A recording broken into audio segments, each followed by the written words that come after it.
Welcome aboard National Football Show. It's your boy Big Sills here on a Football Monday. By the way, please hit the like button. I want to set the show up by doing this right out of the gate. Tony Dungy, bottom of the hour. Sunday Night Football on NBC. Our friend will join us, the Hall of Fame coach. We'll talk Jalen Hurts and Philadelphia Eagles. That'll be at the bottom of the hour. Hour number 2, as always, on a Monday. From Fox 29 in Philadelphia, our very own Gary Cobb. So it's there for you. Coach Dungy, bottom of the hour. Be prepared. I wanted to start the show off by doing this to you guys today. Do you want to have a conversation about being good? Or do you want to have a conversation today about being a Super Bowl contender? Ask yourself that. What kind of conversation do you want to have? Well, we went to Detroit, got the victory. Fantastic. Hey, it's week 1.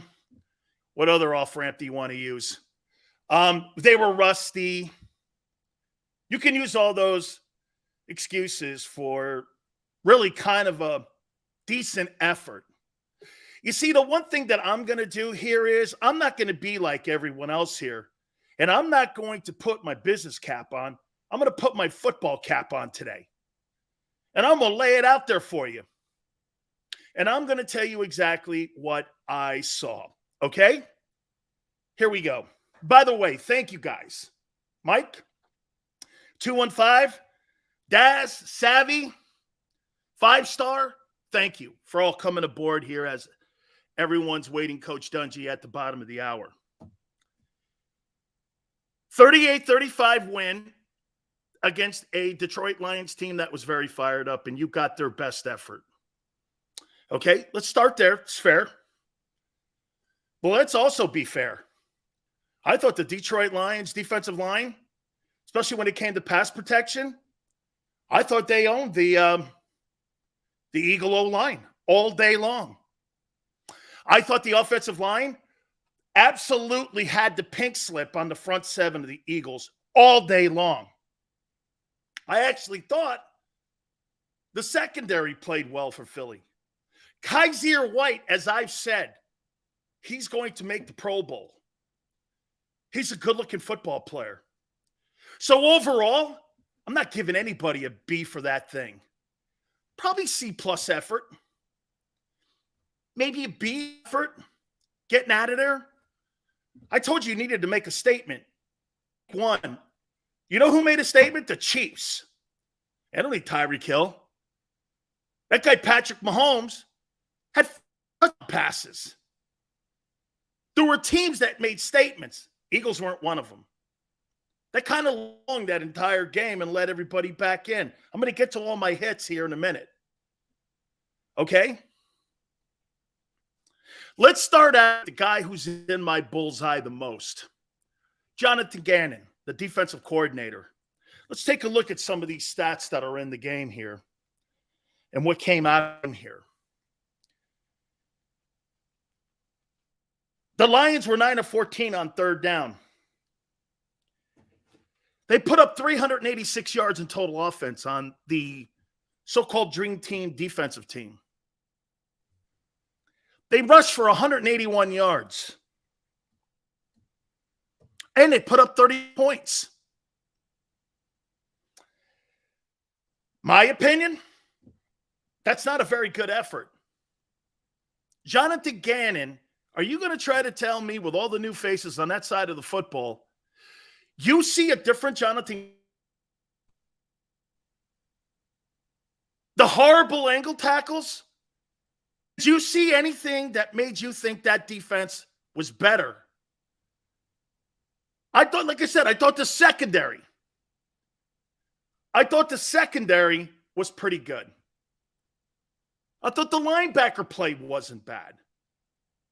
I don't know. I still don't think he knows how to handle Kaiser, I still don't think he knows how to handle Reddick. I don't think he knows what to do with him. I don't know. Let's see here. I'm not even like 450 yards. The Lions When you play the Vikings, you'll get killed doing that. You put up 300 and gave up 386 yards to Jared Goff. Justin Jefferson will go for 400 yards in receiving against your team. They beat the piss out of the Packers. The Packers. Not the Lions. The Packers. The Packers. Aaron Rodgers. Not Jared Goff. Okay? Oh, and that sorry-ass quarterback, Kirk Cousins, they ripped that Packer team a new one. Don't start with that shit. It's the Lions. You were supposed to make a statement. Your defensive coordinator, one more time, is soft. His schemes are not very good. And I've been saying that all offseason. All last year. Nothing got better. Nothing got better. Jefferson had 188 yards against the Green Bay Packers,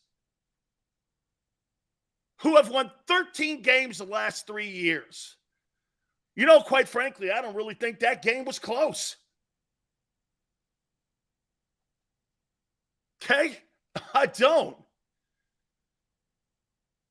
I look at these numbers, 21 to 37, 215. Jared Goff is average at best. Swift, I told you, was a stud. This kid had 9.6 yards a carry.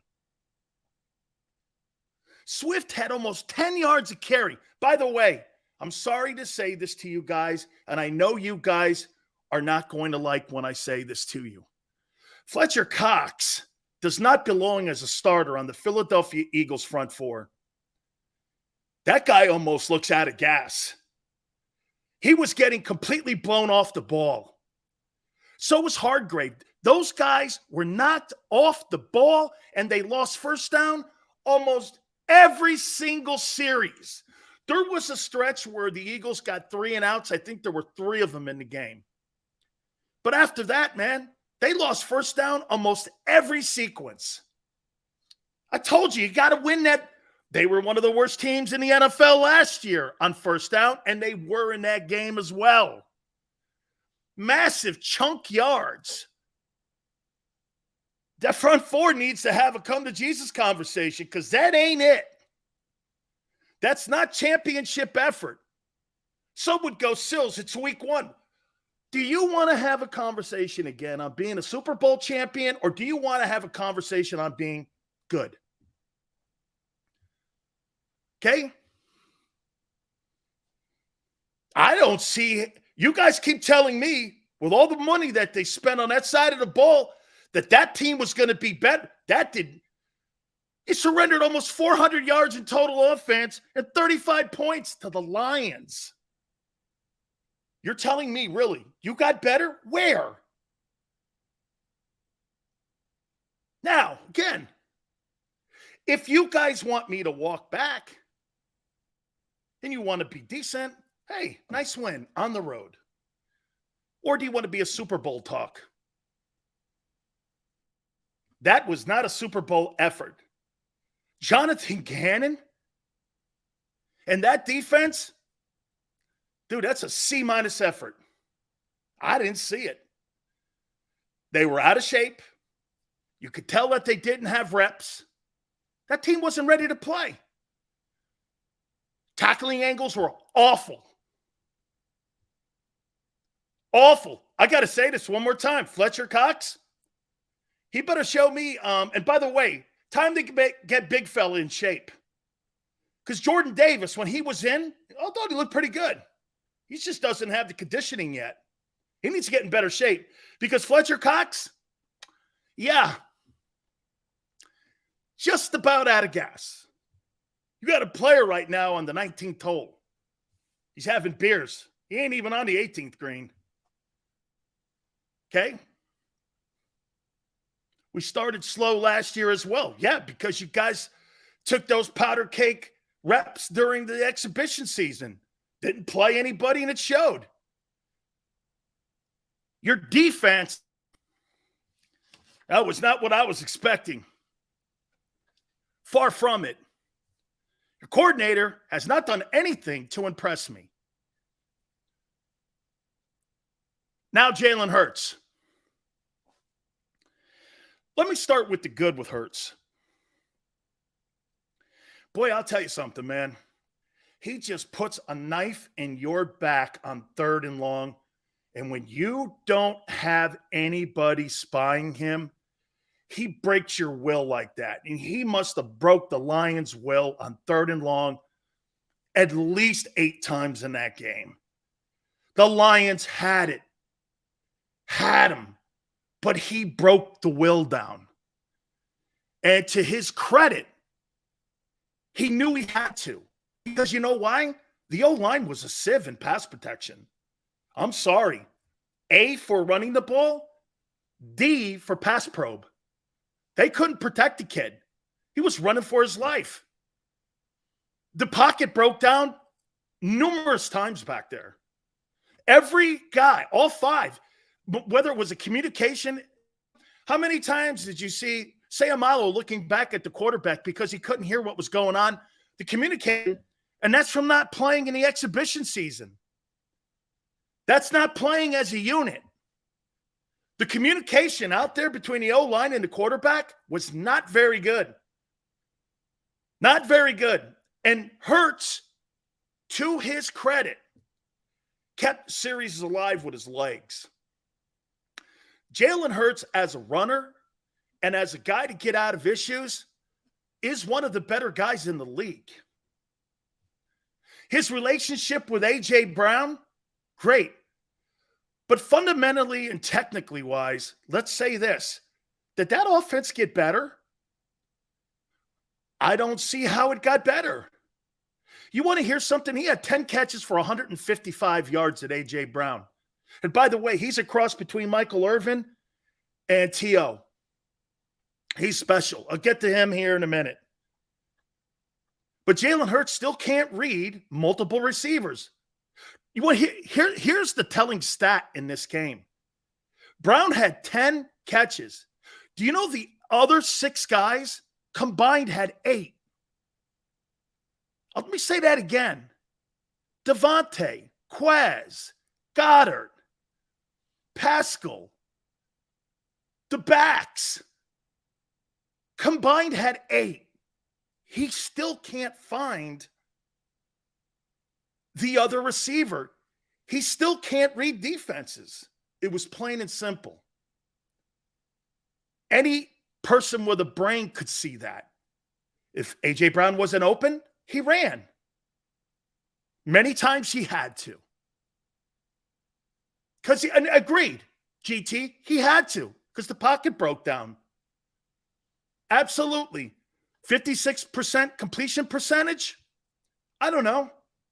Jalen Hurts, to me, looked more confident. Still, his pocket presence, he doesn't have any. He feels pressure and takes off. And he saved that game for them offensively by getting out. Jalen Hurts won that game with his legs, not his arm. How many 3rd downs did you see him just break the back of the Lions? That's what won that game. Well, what happens when you got to play elite teams with elite quarterbacks? You'll never beat the Buccaneers with that style of play. You will never. With a quarterback who can't. I'll get to Devontae Smith here in a minute. Okay? Let me go to A.J. Brown. He was special. His yards after the catch, he is a beast. He is just unbelievable. He's the best player you've had at that position since Terrell Owens. Yeah, he's that kind of kid. Okay? He's going to be special for you. He's a special ball player. He's going to make a lot of plays. Now, The key is going to be, Minnesota is going to break down the film and they're going to double them. And you're going to know immediately what's going on here right away in the game. And they're going to make Jalen Hurts read. We'll get more into Minnesota here because I want to go through what we saw yesterday. A.J. Brown was special. Don't forget Tony Dungy, bottom of the hour. Devontae Smith. What did I say to you guys last week? That Devontae Smith was going to be the guy that's going to suffer in this offense. Those were my exact words. You guys told me I was full of shit. No catches, 4 targets. Barely saw him. 2 drops, so. When elite, if you're calling Devontae Smith elite receivers don't have any catches against the Lions. Elite receivers have catches against the Lions. Well, one week it'll be this guy, no. Elite players play elite all the time. Whether it's the Lions or the Rams, you play elite all the time. Okay? Jalen goes, it's just week 1. Yeah, let me tell you what Jalen and the issue with that is. Jalen doesn't like to be a champion all the time. He thinks you could flip it on and off. He thinks that you could just do it, and that's what the Eagles thought they could do, and they almost lost the football game because of it. You went in there against a team that showed up. Thank God I don't have Jalen's personality, because that's not how you get great. Jalen's like this. Hey, week 1, we got the win. It's all good. Hey, you want to talk common? No problem. Fantastic. You want to be great? You're great all the time. Greatness doesn't have a switch. You're great always. Okay? What's his name? Who was it? Did I see GT say that we only punted twice? Yeah, you surrendered almost 400 yards and 35 points to the Lions. Congratulations. To the Lions. What happens when you play against good teams? That Lions team will win 6 games this year. Jesus criminy. If I'm Devontae Smith, do you know what he's had in the last 2 ball games with Jalen Hurts as his quarterback? 6 catches and 60 yards. This guy's averaging 3 catches for 30 yards in the last 2 ball games against the Bucs and against the Lions. And you're trying to tell me you think, after what you saw with A.J. Brown, you think Devontae Smith's a 1,000-yard receiver this year? You don't have donuts. 1,000-yard receivers don't have donuts.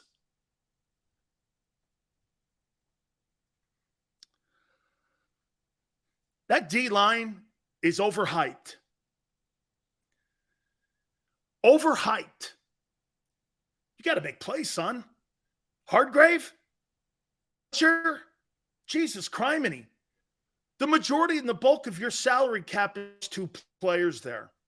And you just went out in first-round draft choice. That thing looked terrible. They were owned on first down, and they ran the ball at will almost. Fletcher Cox should not be starting. Miles Sanders was awesome. And as I've said this, Miles Sanders will be the key to the success of Jalen Hurts getting better as a quarterback. I thought he ball as well as I've seen him run the ball in the 2 years that I've been covering the Eagles. That was one of his better football games. I loved what I saw with him. Ran, showed me some vision, did some good things inside the tackle guard, the way he ran the ball. I thought he really did a nice job. By the way, Aiden, if I'm Jordan Mailata, I believe Jordan Mailata got a very high grade today. When Jordan Mailata got his his grade for his performance Lions game, I'm not thinking he graded out very high. I thought Aiden Hutchinson, I thought he got him numerous times. GT, I can't see us with the Vikings next week. And Washington versus the Lions. I'm talking about Eagles and Lions right now. By the way, don't forget Tony Dungy, bottom of the hour. You got to get George in shape. This kid's got to start seeing reps, in my opinion. That front seven needs to do better, in my opinion. Week one, you're setting tones and you're setting, in my opinion, you're setting an example in what you want your football team when you're talking about maintenance. You go on the road, you get the win, it's important. And look, to say this to you, no question about it. I thought the Lions played it like the Super Bowl. I like what Dan Campbell's doing. There's a culture change. Let me tell you a quick story before I put Dungy on. Talked to John Lynch and Warren Sapp and Derek Brooks numerous times. Do you know that Coach Dungy started his Buccaneer career out 0-8? Can you imagine walking into that lock, looking Coach Dungy in the face and going, I don't know if this thing, I don't, you have to have blind faith coaches. Almost like a religion. It's like blind faith. You got to believe in what your process is. Those men would go on to turn that culture around because of Dungy. Let's bring my friend on Sunday night on NBC. Coach Tony Dungy joins us now. Coach, that's a true story, isn't it? That you started out 0-8, and I could just imagine Warren Samuels guys walking in going, man, what? Thank you, Coach. No, you're right, Dan. They asked, what is the plan? Are you sure this is going to work? And there were some doubters, but we had to just stay the course. And once we convinced guys, one by one, they got on board, and that's when we started having success. Absolutely. Coach, Jalen Hurts, I want to start out there. Do you believe Jalen Hurts can take this team very far? And do you think he's the future of the Philadelphia Eagles? I do, because number one, Jalen Hurts is a leader. He's led every place that he's been. Players gravitate to him. And I think Nick Sirianni and the staff is doing the right thing. They are doing what he does best. And right now, they're very, very tough to defend because you have to defend an extra runner back there. And by doing that, you open up some things in the passing game. And I think they made a great move to go out and get A.J. Brown. Ever since their Super Bowl year, all we've heard is the inconsistency of the Philadelphia pass catchers, the receivers. They're not getting open. They're not catching the ball. Well, now you couple this running game that they have with Devontae Smith and A.J. Brown, some guys who can hurt one-on-one coverage. I think they've got a great formula for success. Absolutely, Coach. The addition of A.J. Brown, he was awesome. 10 catches, 155 yesterday. What kind of impact do you think that has on the rest of the group when you have a player like that? He was almost T.O.-ish in a way, the way he was catching the football and the impact that he had on the passing game. As a coordinator, Coach, what does that do for you on the other side if you're the D coordinator? Well, it makes you pick your poison. It kind of reminds me of the old Dallas teams when they had Emmitt Smith and Michael Irvin. So you sit there and say, how are we going to let Emmitt just control the clock and control the run and just wear us down? Well, no, we can't do that. We've got to have guys in the box. We got to have that safety up there. Well, now you get one-on-one coverage, and Troy Aikman would just sit there and go to Michael Irvin and pick you apart. So when you have to pick your poison, it's very, very difficult. And I think that's exactly what Philadelphia has gotten. Hey, everybody went into this year saying we got to load up on the run. They're going to run all this read option stuff. We've got to get an extra safety up there to handle the quarterback. We can't let Jalen Hurts just manufacture all this rushing yardage. Well, now, if I do that, I've got to either have great people in the back to match up on these two really good wide receivers, or I'm just going to live with it. And if Jalen Hurts is accurate, it's going to be a long day. Well, that's what happened yesterday, 38 points. That's what they're capable of with this style of offense. Coach, when you met with your defensive guys and you were with Monty Kiffin and you would talk to them, say week one, how hard is it to coach week one? I mean, It's the rust, and I'm not using excuses or off ramps in any way, Coach, but sometimes you just don't know what the new group is going to look like. There were 5 new players on that side of the ball, 5 new starters for Jonathan Gannon on that side of the ball. So you really didn't know what I think rotation was, how it was going to look. How tough is that week 1 to coach? I'll tell you what, it's gotten tougher. When I came in as a player, we played 4 preseason games that were meaningful. I remember my second year, we're playing the Dallas Cowboys in the last preseason game. Roger Staubach is in the game at the end of the game, throwing his 50th pass into the end zone to win the game. And that's how we kind of played, and you got yourself ready. So week 1, you kind of knew what type of team you had. As I got into the coaching, got less, it's salary cap, you're worried about getting people hurt, but we still played our guys. We had a pattern, and we're going to play in that 3rd preseason game. We're going to play 3 quarters. You're going to come out after halftime and get used to playing in the second half. All those things. You're going to see your young guys play that you need to have them play with the new group. Well, now I talk to coaches, everybody's so concerned about getting people hurt. Some people don't play at all in that 3rd preseason game. And then you have 2 weeks off now in between games. So you haven't played enough to really know what you have. And I think we saw it over the weekend. We saw the Rams come out and not really look like the Rams. We saw Cincinnati come out with 4 interceptions, 7 sacks with a really, really good offense. And we saw some upsets. And I think that's because people aren't really sure of what they have, and they haven't played enough to really know. So, yeah, I agree with you, especially on defense. Now, offense, you can get your rhythm. Hey, the quarterback can take his guys to Duke or to Arizona and throw all summer. You can't do that on defense.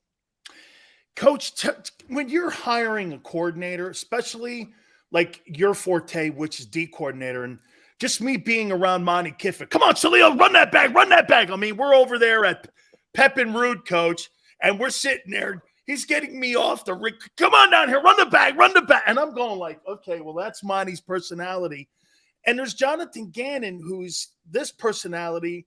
I didn't see a lot of creativity from him a year ago, and I truly didn't see a lot of creativity even with the new players.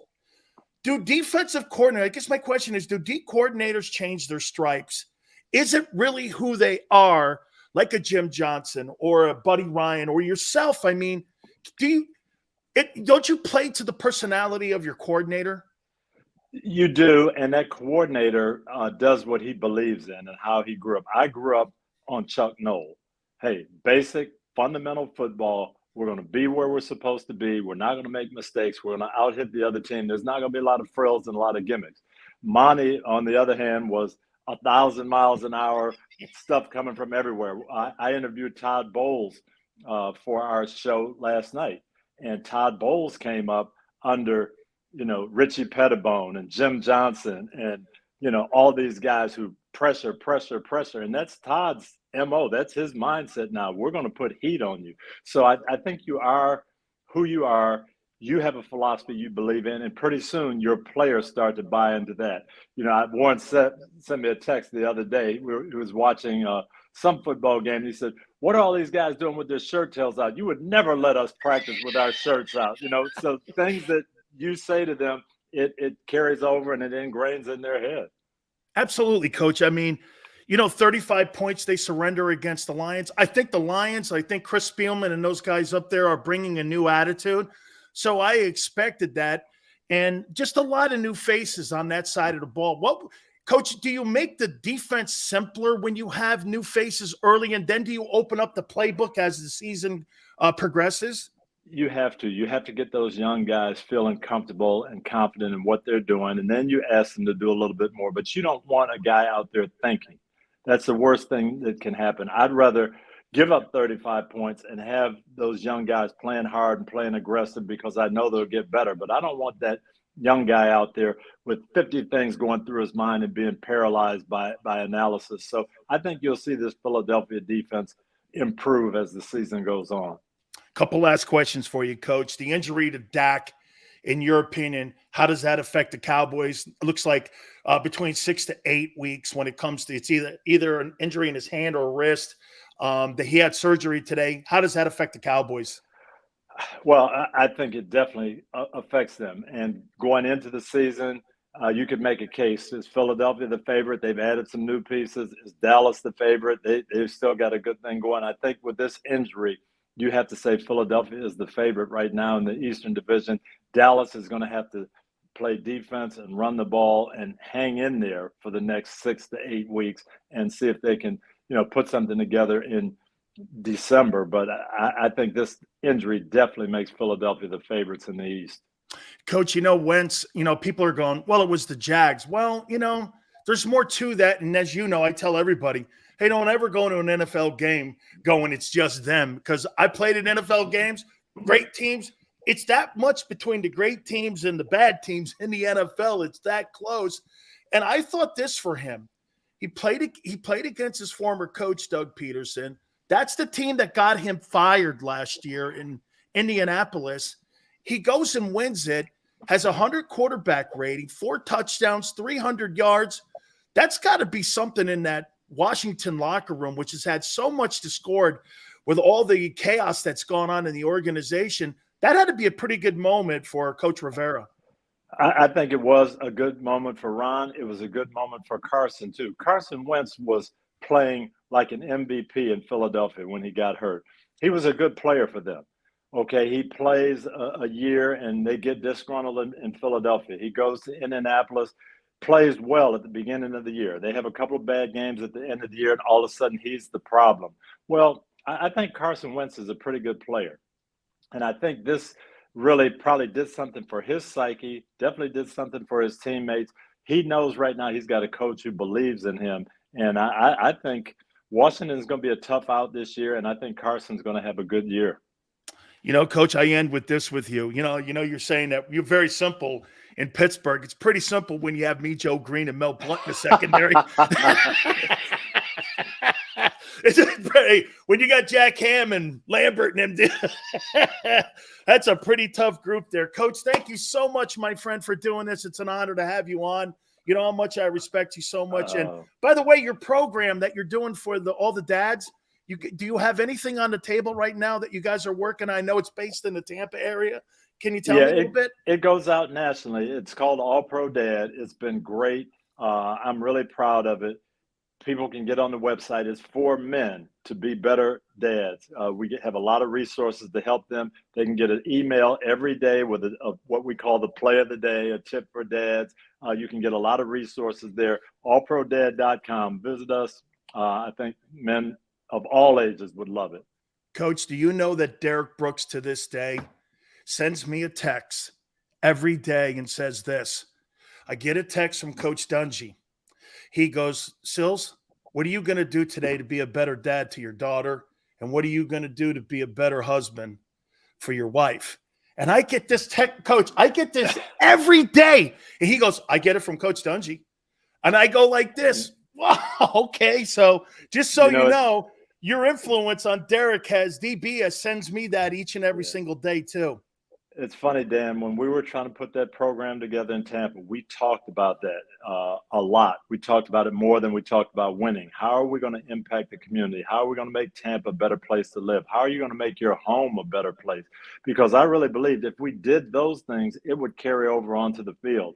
And so many of those guys, you mentioned John Lynch and Derek and Mike Allstott, Rondé. I mean, those guys have bought into it. They've been great around the community, and they have left a mark well beyond the football field.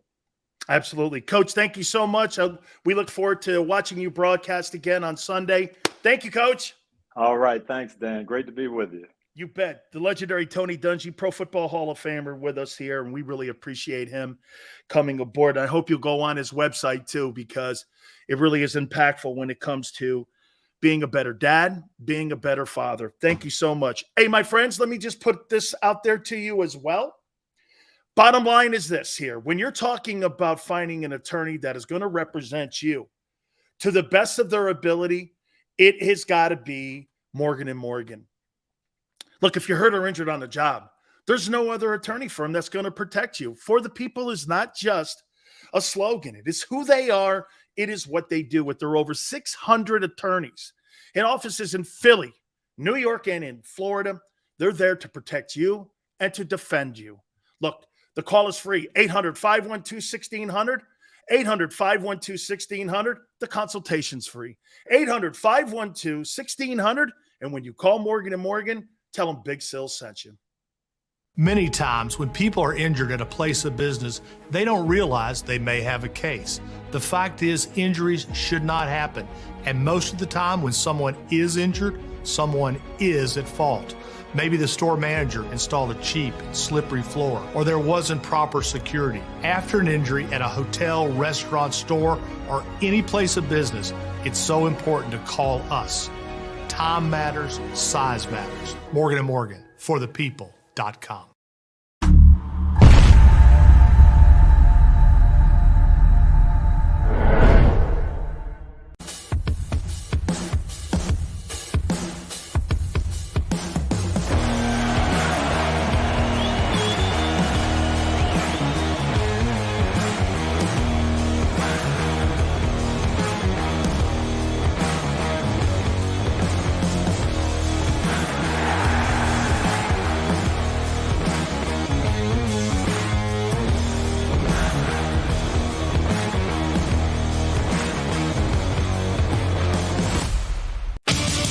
The greatest fans on earth.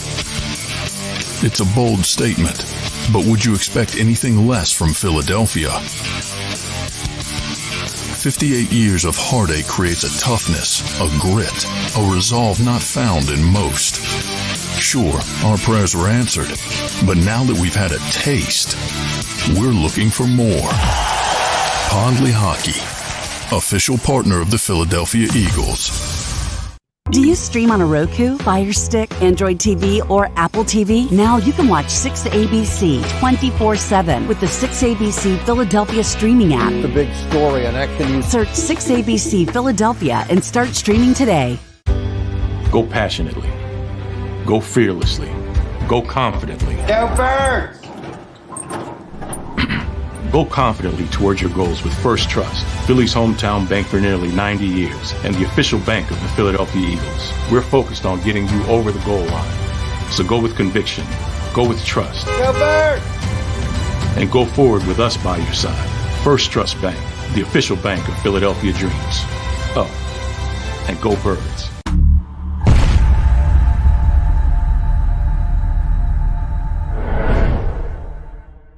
Welcome to Pondley Hockey, the largest workers' compensation law firm in Pennsylvania. With over 250 years of combined courtroom experience, we've helped over 100,000 injured and disabled workers obtain benefits, as well as some of the biggest settlements in the state. Even better, Pondley Hockey doesn't charge a dime until you win. If you've been injured at work, give Pondley Hockey a call. Go for the midnight dares. Go for the game. Go for the hits. Go for the fans. Go for the win. Go to Ocean Casino Resort. Book your trip at theoceanac.com.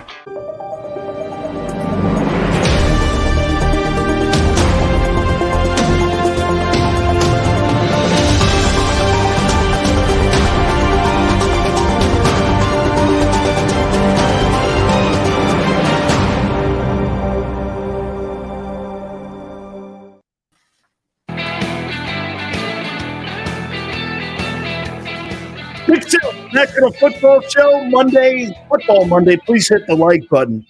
Lamar Jackson was spectacular.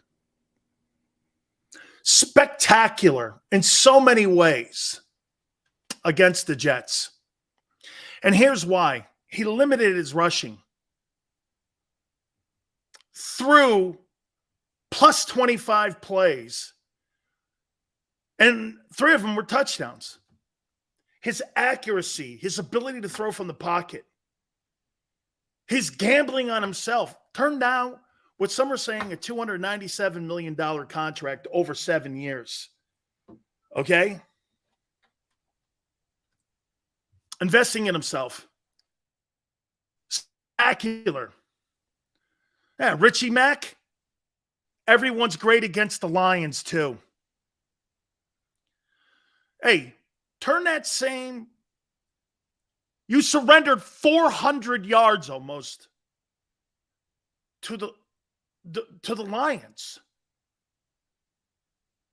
Need Dallas to win a few games. Don't want Sean Payton there. Flex, don't worry about that shit. I don't care if Vince Lombardi coaches the team. Who cares?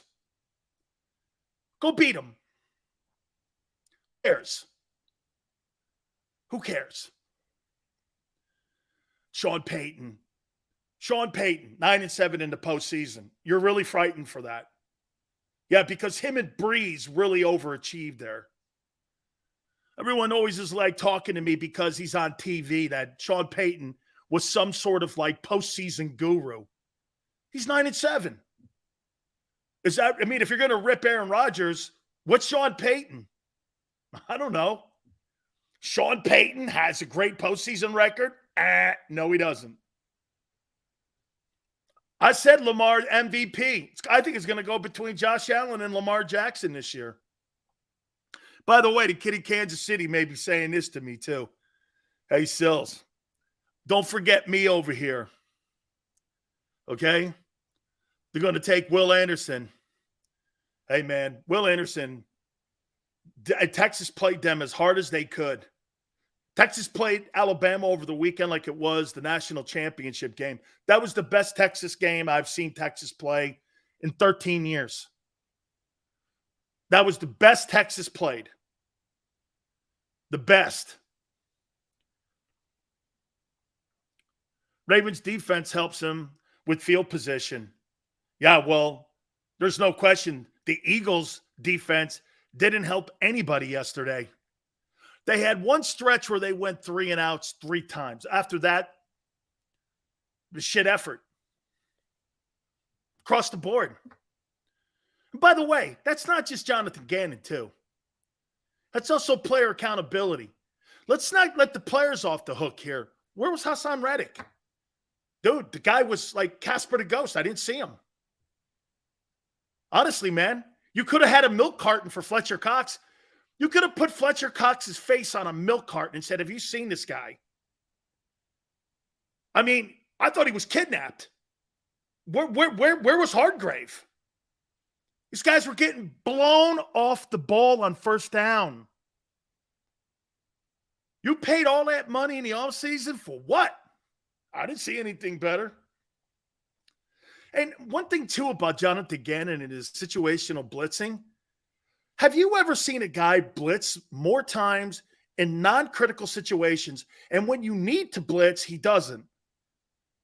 His situational play calling is suspect at best. Okay? Like, he didn't help those guys. It was clearly evident he didn't help them guys. But those guys, too, also, not in shape, shitty angles, poor tackling. What was the number 2 on 10 penalties? How many pre-snap penalties did we see from that O-line because they didn't have communication? Like I said, how many times was Ike Sayamalo looking over at Jason Kelce? And by the way, let me say this to you about Jason Kelce. I hope he makes the season. He didn't look completely healthy to me. And that big horse in the middle, 74, I thought he was pushing him around in the middle, especially on pass protection. I thought he was pushing Kelce around. Actually, I thought they were pushing that whole unit around. Jordan Mailata did not have a good game on Aiden Hutchinson. He did not. Care what you want to say. You can paint that any way you want, turn on any other show, and they'll tell you something that's completely not true. He didn't play well. I thought Lane played good. I thought he was okay. He got beat a few times too, though. He got beat a few times also. First game of the season. Did we win? Hey, man, I told you, Swanksky. I said this. Hey, if you want to talk about being good, or do you want to talk about being great? If you want to talk like you want to talk, nice job, man. Way to go on the road, get a win against Detroit. Let's move on. No shits or giggles. No biggie. We're 9-8. Fantastic. But if you want to be a contender and try to win a Super Bowl, that ain't it.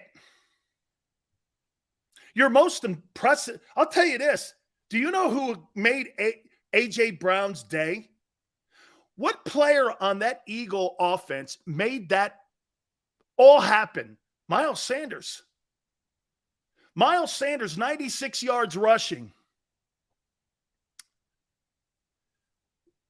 On 13 carries, 7.4 a carry, made that happen.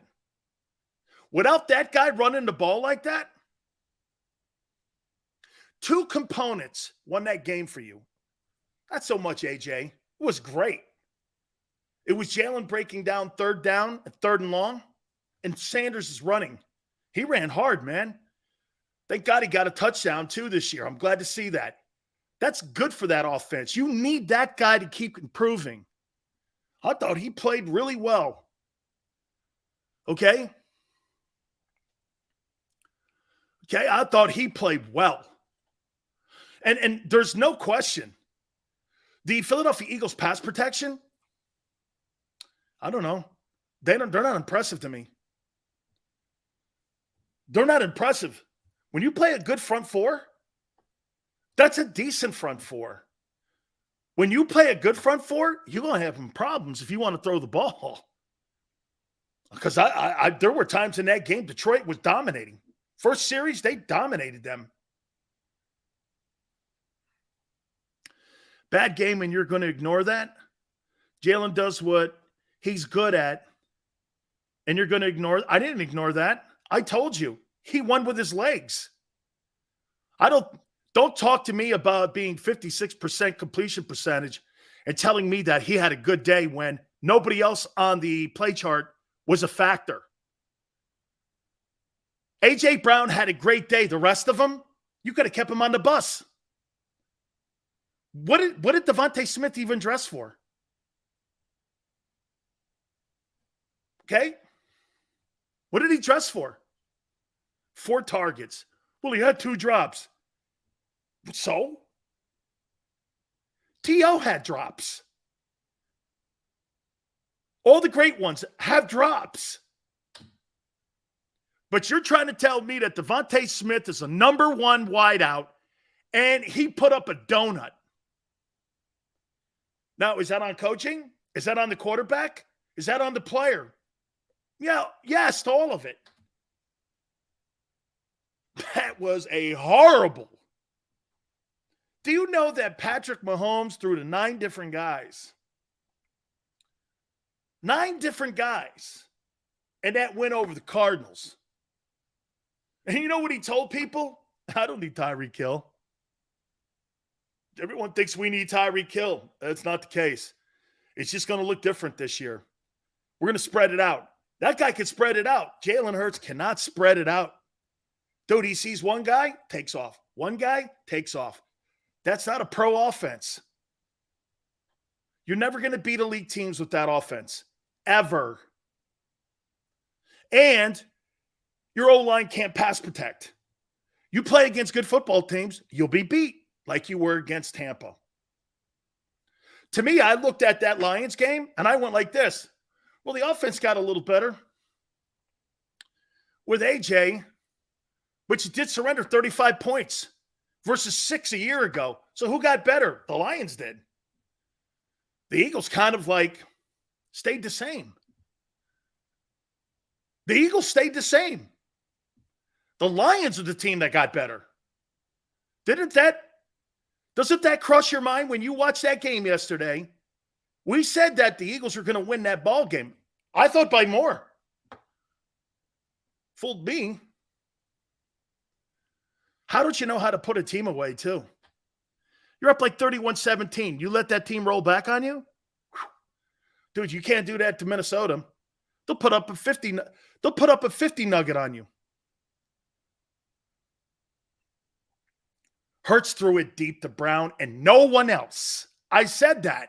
He's a one-read guy still. Are you trying to tell me you think Jalen Hurts got better as a starting quarterback? Or do you think he's still a running quarterback?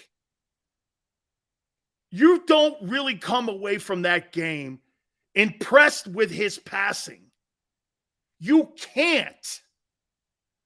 56% completion, and no one else. Goddard had 3 catches. Why didn't you continue to go to him? I mean, he was averaging 20 yards a catch. Why didn't you keep going to him? Nope, they got away from that too. Jalen did go through his progressions. He did? Then why did Devontae Smith, the so-called number 1A, B wideout, have a goose egg?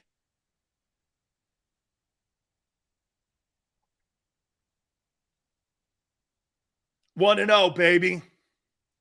Game plan went. So wait a minute. Eagle Realist goes, game plan went to Brown. You're still what I just said. That's a one-dimensional football team. You run it, and that's it. And you throw to one guy. Okay? And your defense is not good enough. So let me ask you this. You think you're getting into a back and forth with Minnesota on Monday night? You think you're going to outscore Minnesota and Justin Jefferson? Okay. Fly, agree. That's why, Fly, I just said the Eagles' O-line had a horrible pass protection day. That was terrible. Okay? Now, if you go back to what I said at the beginning of the show, Jalen Hurts broke their heart and had no answers for them on 3rd down. Running. There were numerous times, at least 8 I counted, where he had them 3rd and long. He wasn't going to throw for the 1st down because he can't. And why they were not putting a spy in the box on him, he wasn't going to find a second receiver. And he didn't. I actually thought the game plan on the other side was not bad by Glenn. But, I mean, Hurts was not going to – he would never look for the second wideout. He took off running and left the pocket all the time. By the way, Gary Cobb, 4:30 Eastern from Fox 29. Kristen says, so if you agree, then give Hurts credit for balling. He didn't ball out. Dude, he's not gotten better. He didn't get better. He's gotten better as a runner. So let me get this right here. You want to see your guy with 17 carries. What does 17 carries come out to? Let me see here. Let's see how that looks. Let's see how that looks for an entire year here.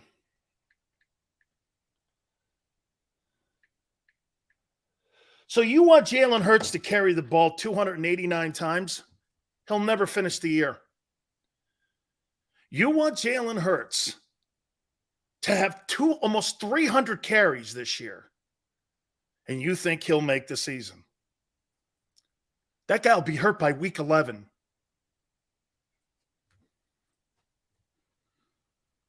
James, this dude is a true hater. I don't give a shit what you think, James. Seth said he got better with what? 56% completion percentage? Not finding Devontae Smith? Like I said, the other 6 wideouts had 8 catches combined.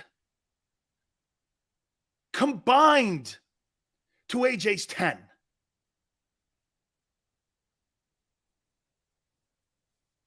Hasn't gotten better. He's a heck of a running quarterback against the Lions.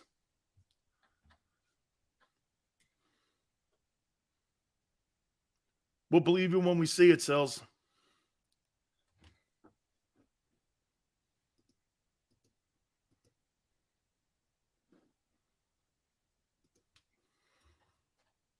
That right there, Choosy, that's another great thing that Jalen did in the game on Sunday.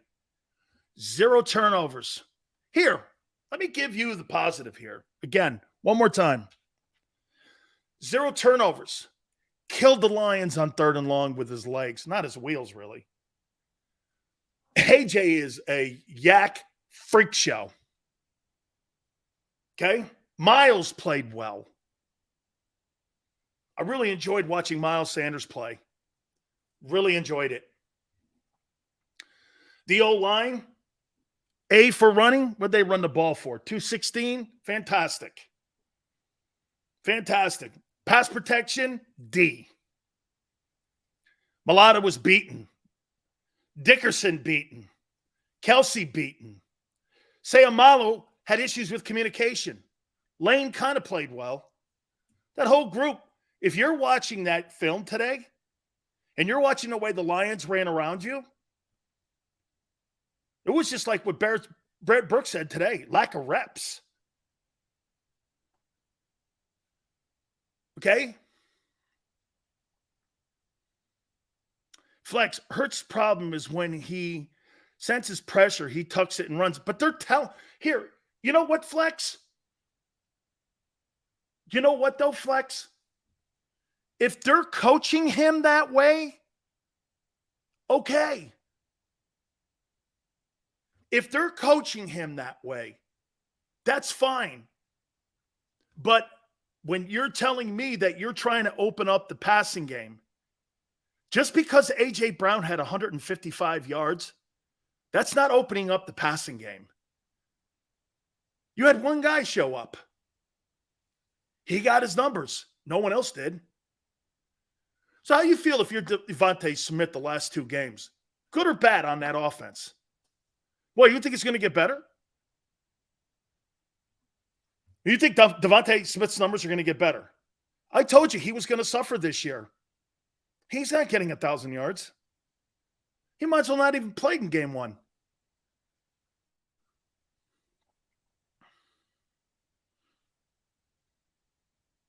In the post-game speech, Sirianni said, starting with the coaches, we're going to have some tough conversations.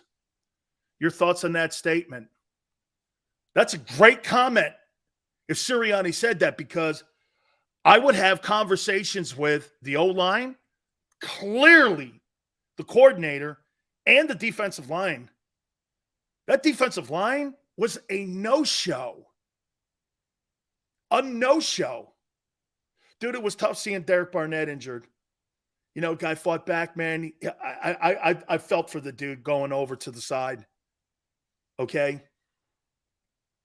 Razor, completely true. Fletcher Cox should not be starting in that defensive front 4. That guy's out of gas. Okay? He's out of gas. That ain't a $14.4 million guy. I told you that guy didn't belong on the roster for that salary. And it panned out to be true. He got killed yesterday. Dude, when Jordan Davis was in, I thought he did pretty well. He's just not ready yet. And you know why he's not ready? Because he's not in shape. And that ain't a Jordan Davis thing. That's an Eagle thing. They didn't have that team conditioned. Now, maybe when Fletcher's conditioned, he'll look better. Hargrave doesn't get a hall pass either, man. He sucked out loud too. Dude, that whole, both fronts that I have great respect for, shit the bed. Watch this. Hurts wasn't really an issue for me because that's who Jalen is. I'm not really shitting on him. Hey, if it wasn't for Jalen being able to run, there'd have been 5 sacks back there like you saw with Burrow. If Jalen can't move like that, there would have been 5 sacks. 5 sacks.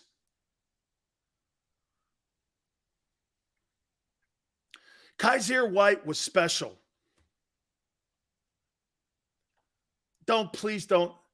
Dude, don't say that. Is Derek Barnett out for the whole year? Ugh. Wanted to see the kid get an opportunity at least, you know? It's over.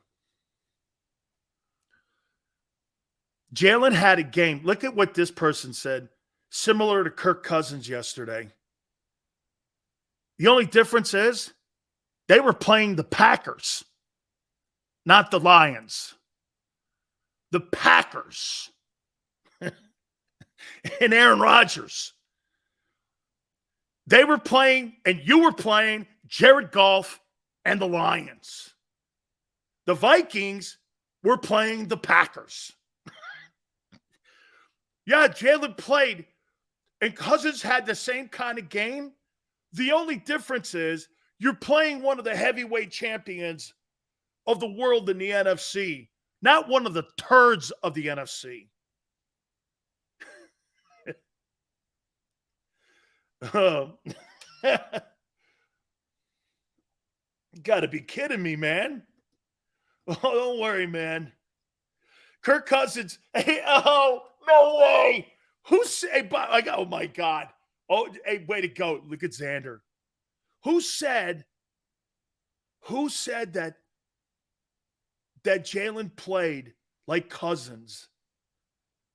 Here's Cousins' numbers.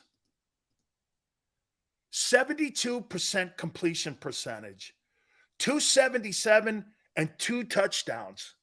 Jalen Hurts was 56%. You know what 56% is? You're kind of lucky you're over 500. He was 72% against the Green Bay Packers. And Jalen had the same kind of day as Kirk Cousins. Hey, and Justin Jefferson is wreaking havoc on that Packer defense. 188. Woo! Wow. Woo. A win is a win. You're a moron, Sileo. Eagles don't win this game without Jalen. You're correct, MB. Oh, my God. Without Jalen's running ability, they would have never have won that game. Absolutely true. Absolutely true.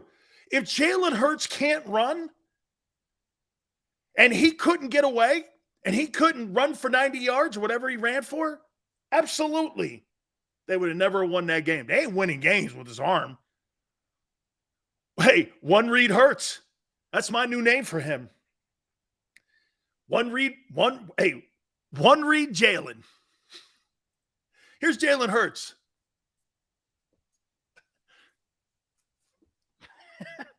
Jesus criminy, man. Can you give it the play a chance to work? You're just a downer. Am I? What'd you want me to say? What a wonderful game. 56% is so great. Hey, Devontae getting a goose egg, spectacular. Hey, no statement game against the Lions. Barely eked it out. Hey, but we got the win.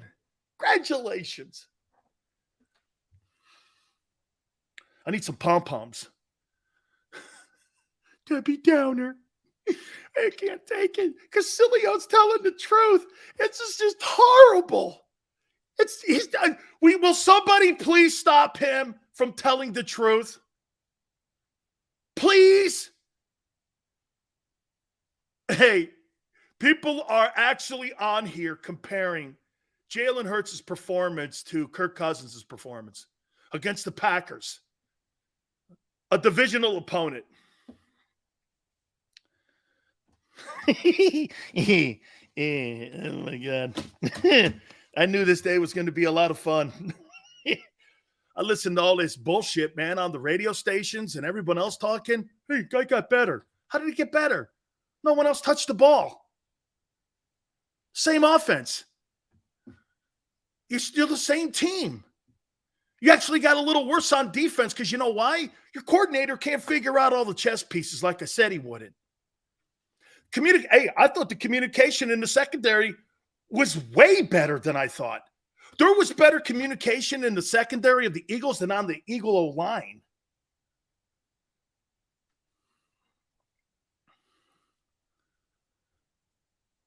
Stephen goes, you're full of shit, but funny. What's the one thing? How about this, Stephen? I'll give you the floor here. What's the one thing that I'm full of shit on? Tell me, I'm curious. What's the one thing that I'm full of shit on? One thing. Look at everybody, man. Dude, I don't have to go there. Hurts? I told you flat out, Jalen Hurts, if he can't break down those Lions on third down with his legs, they don't win the game. I'm full of shit on everything. Oh, my wife would agree. Hour 2, Gary Cobb, Fox 29. We'll ask him too. By the way, I brought Tony Dungy on in the first hour. He loves Jalen. Hey, you know, I bring everyone on. Michael Irvin had him on a couple weeks ago. He loved him. Okay? To me, it looked like the same football team as a year ago, except the defense got worse. Now you got the Vikings, who destroyed a very good Packer team. Ooh. Hour 2. You keep it right here on the National Football Show.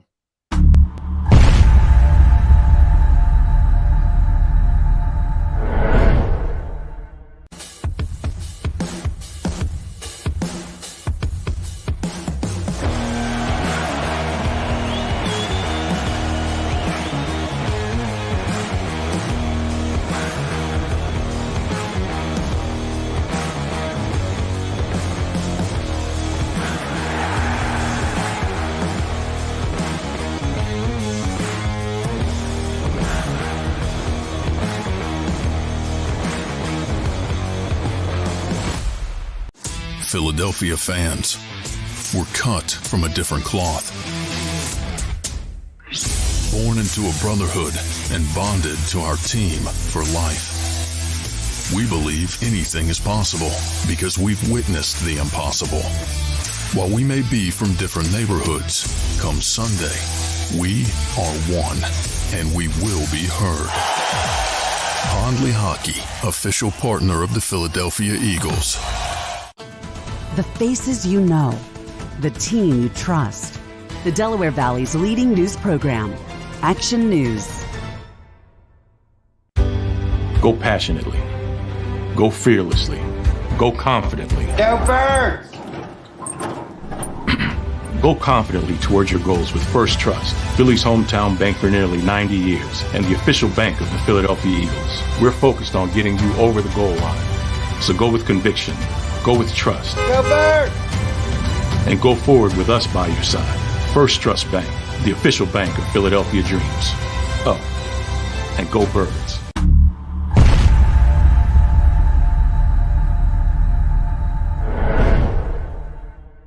At Pondley Hockey, we've recovered billions of dollars for our clients, and we're confident we can do the same for you.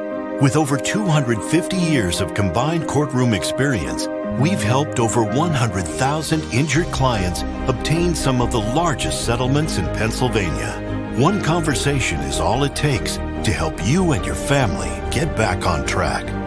If you've been injured in an accident, give Pondley Hockey a call.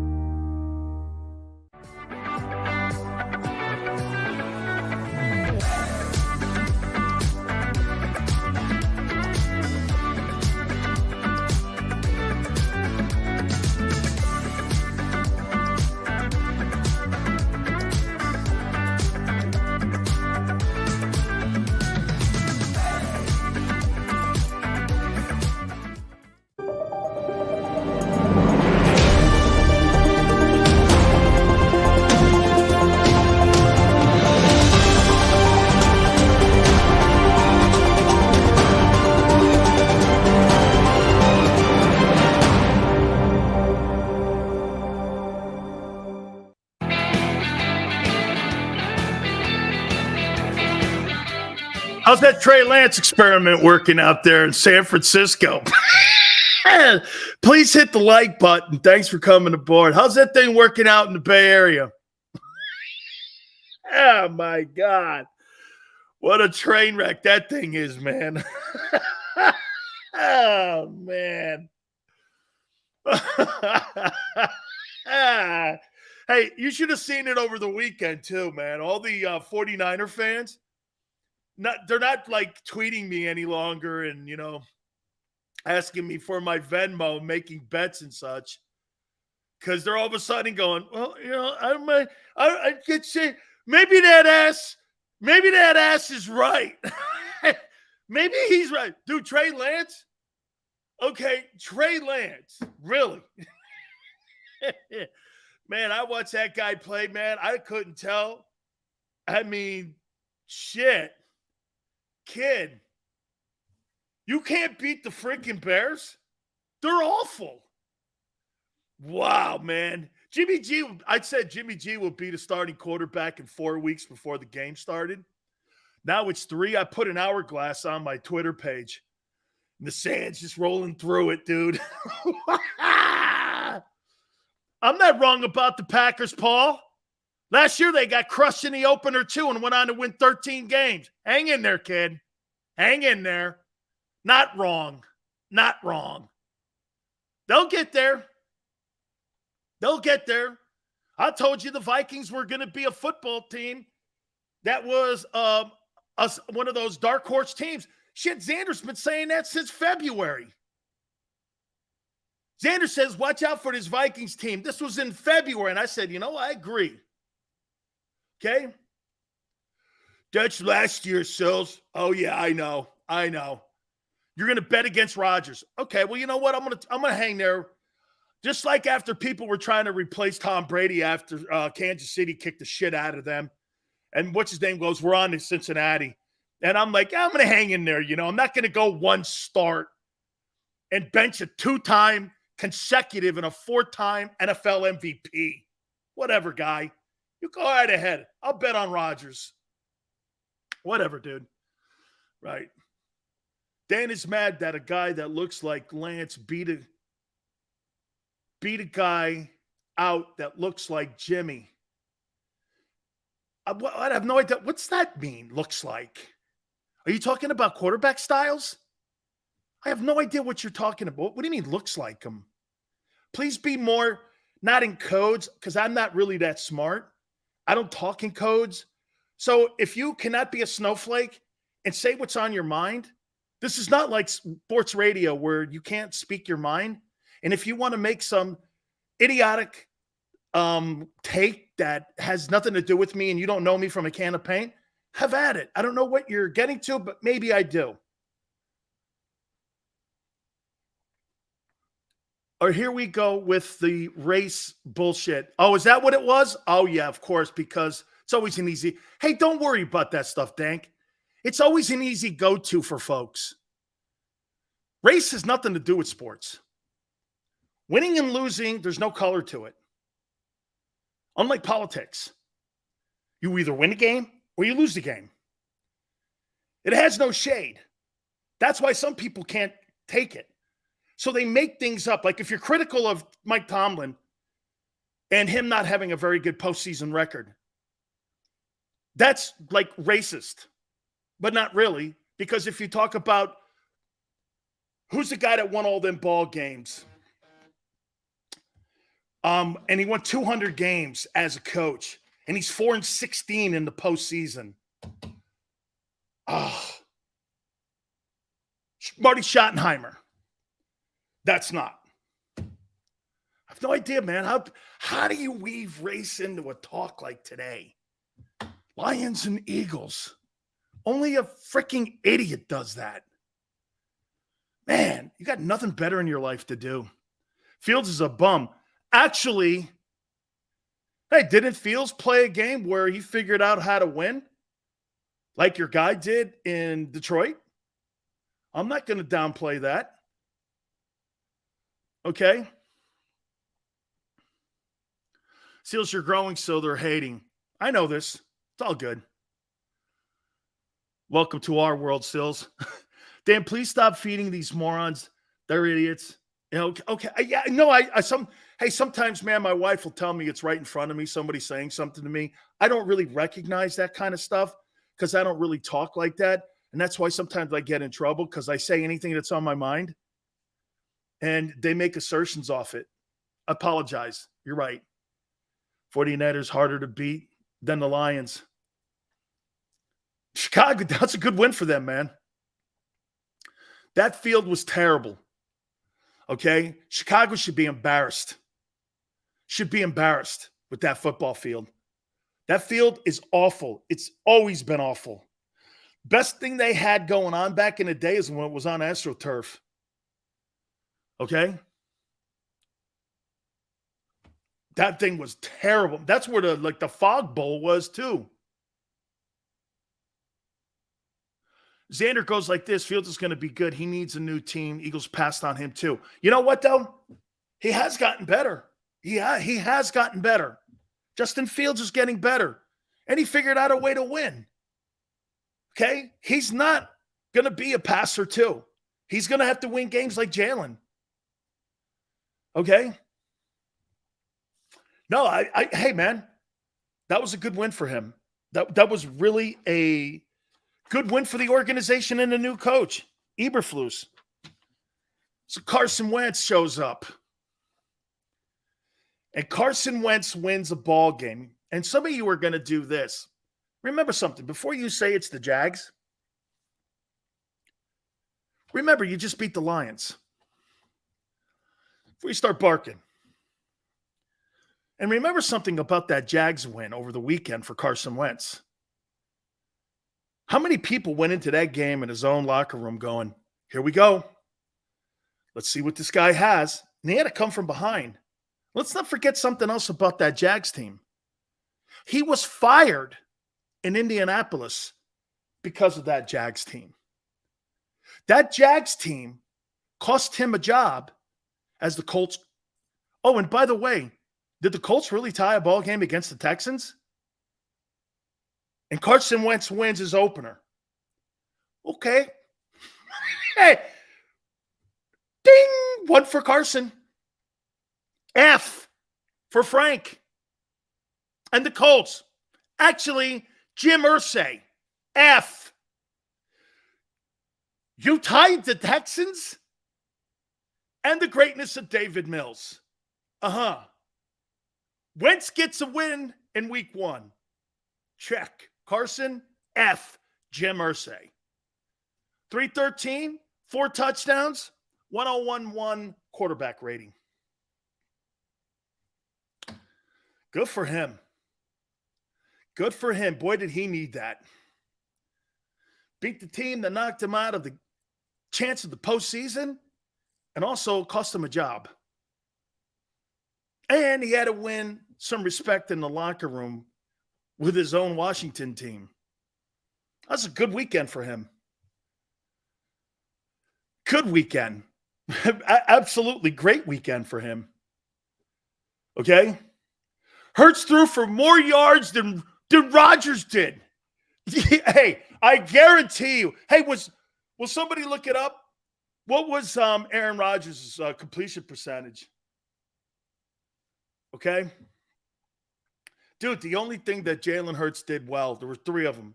He saw A.J. Brown, he ran well, and he didn't turn the ball over. Other than that, it's the same Jalen Hurts. I saw nothing that made me say he's better. Nothing. There was nothing that made me go, he's better. He's the same one-read guy I saw a year ago. Wait, you saw something different? Hey, and this just in, if you're the Colts, hey, Jim Irsay, what an upgrade having a guy like Matt Ryan around. Unbelievable. This guy's everything this organization needed. Tie the Texans. How you doing? Oh, yeah, and another great one over the weekend, too, was the greatness of Baker Mayfield. The Browns with no quarterback. Jacoby Brissett, who was terrible, beat Baker Mayfield. Yeah. Hey, Nick Chubb is a stud. Wilson goes, a wide receiver has 150 yards and Jalen didn't get better. Yeah.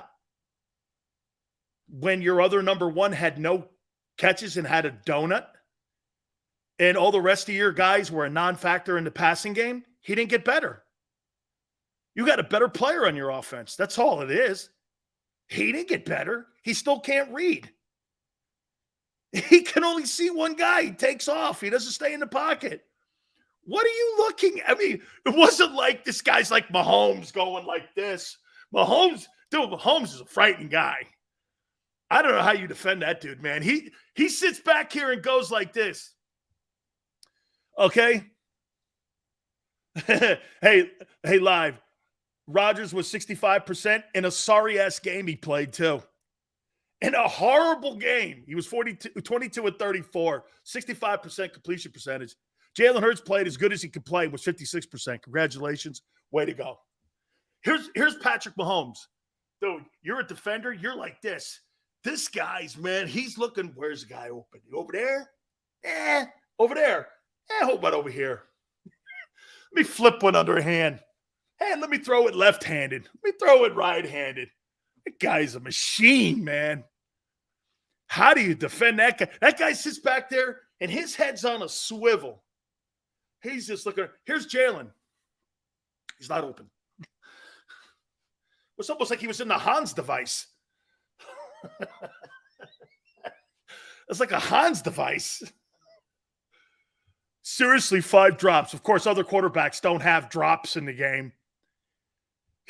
You're really blaming 5 drops on his 56% completion percentage when he was only 61 last year. Okay. You guy played like he was Kirk Cousins. Cousins was 70% against the Packers.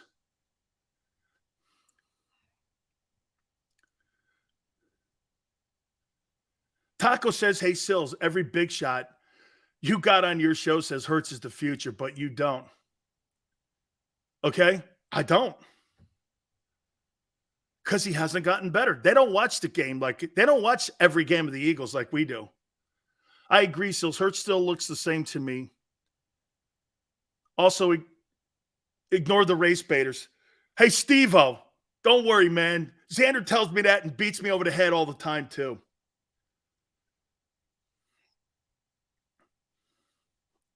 Cousins can throw. That's the difference. It's completely the difference. No. It's not so much a Jalen Hurts deal here. It's just that I don't think you can win with that style of quarterback. That's all. I'm not. Ty goes, don't backtrack, Dan. You said, and I quote, do you guys think AJ is going to come wrong here and get his numbers? Oh, what? You think that teams are not going to double team him now? And they're going to make Jalen Hurts so let me say to you this. So you think the D coordinator up in Minnesota didn't watch the Lions game now and go like this to his team? We're going to double cover A.J. Brown. Who's Jalen throwing to then? Dallas Goedert? Why did he stop? Guy was averaging 20 yards a catch. Had 3 passes. He caught 3 passes for the 5th best tight end in the league. That number should be like 9. Here's what that thing should have looked like, in my opinion. 37-17. AJ had 115 yards. Devontae had 90 to 100. And Goddard had 111. That's a pro-style offense to me. Not this thing. It's like a Big 12 team. Yeah. Cousins is trash. I love it, man. Philadelphia Eagle fans said that a guy that was 72% and 2 touchdowns and Justin Jefferson had 188 yards and he was 72% throwing the ball is trash. Wow. Nasty goes, I'm delusional when your other guys didn't touch the ball. Who's delusional, Nasty? That guy is not a pro quarterback. I don't care who you're. How about this? I'll take that back. He can beat the Lions and those teams, and he has. You ain't beating elite teams. You're not beating elite teams with that style. I will continue to say that until you beat an elite team. The Lions ain't elite. I know, Rage. All good, brother. We're good. Cousins can't win big games. Okay. Okay. But Jalen can't either.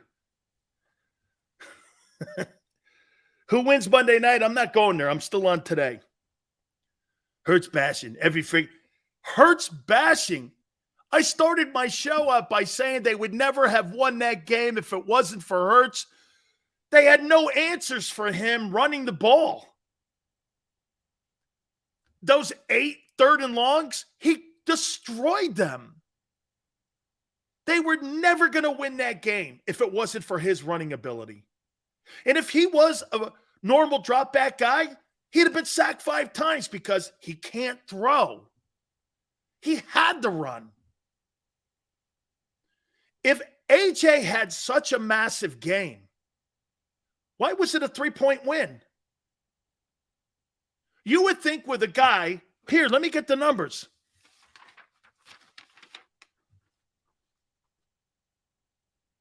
Your defense, like I said, your defense surrendered 386, almost 400 yards, gave up 35 points, saw a bunch of 3 and outs. That game was close. The penalties, 10 for 61 yards. That's kind of common known week 1. Hurts is not Tebow. He's better. He's better. You're literally blaming him for targeting his new... No. I'm literally blaming him for not being able to have a spread offense in today's NFL. Yes. Being a one-read quarterback, yes, that is on him. Because you're never... And again, if you want to go back to a conversation of this, hey, man, I think they're pretty good. I think they're going to win some games this year. And, they're going to be good. Or do you want to have a championship conversation? Obviously, some of you don't want to have championship conversations. That defense is not good enough. Your defensive coordinator your coaching is not good enough. By the way, that offensive line needs to have a come to Jesus conversation. You got to pass protect better. If Jalen couldn't run, that game would have been lost. I heard something on Sports Take when people were doing this. So did you think at any time in that game that the Lions were going to win? Probably for 3.5 quarters, no. But Xander, right? When they scored that last touchdown, and there was about 3 minutes left in the game, I went like this. Dude, they get a 3 and out here? They kick a field goal and get it into overtime? I don't know.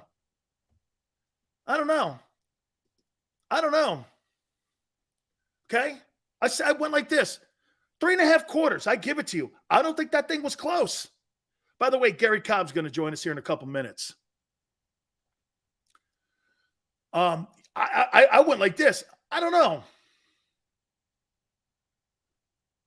Guys, we have the worst team in the NFL. No, you're one of the worst fans in the NFL because you like to have common conversations. You root for 500, dude.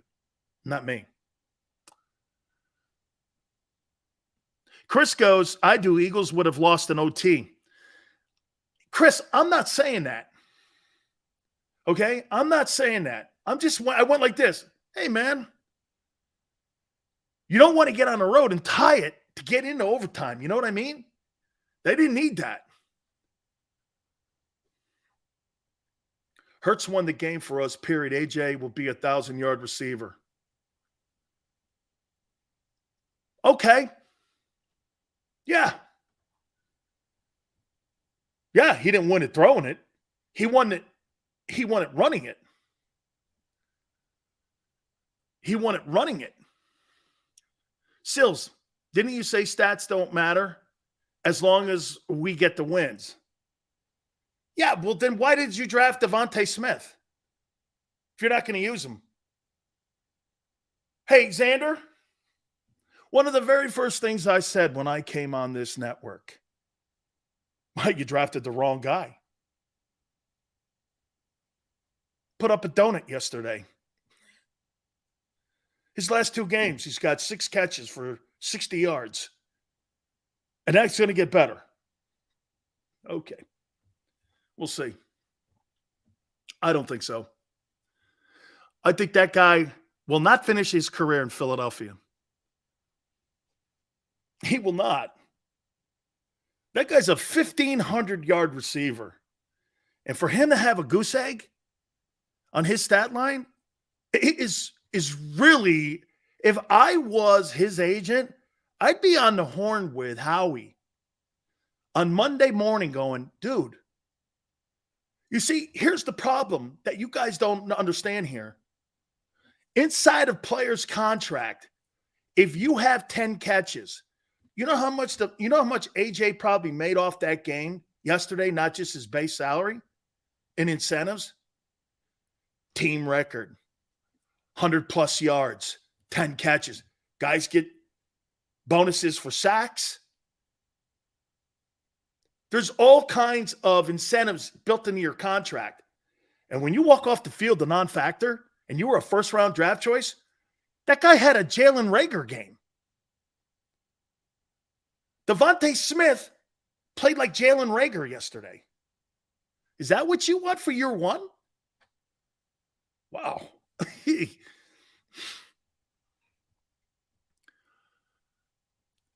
Oh. T.O.'s first game was better. Dude, I don't know how much better. I don't remember. But I'll tell you this, man.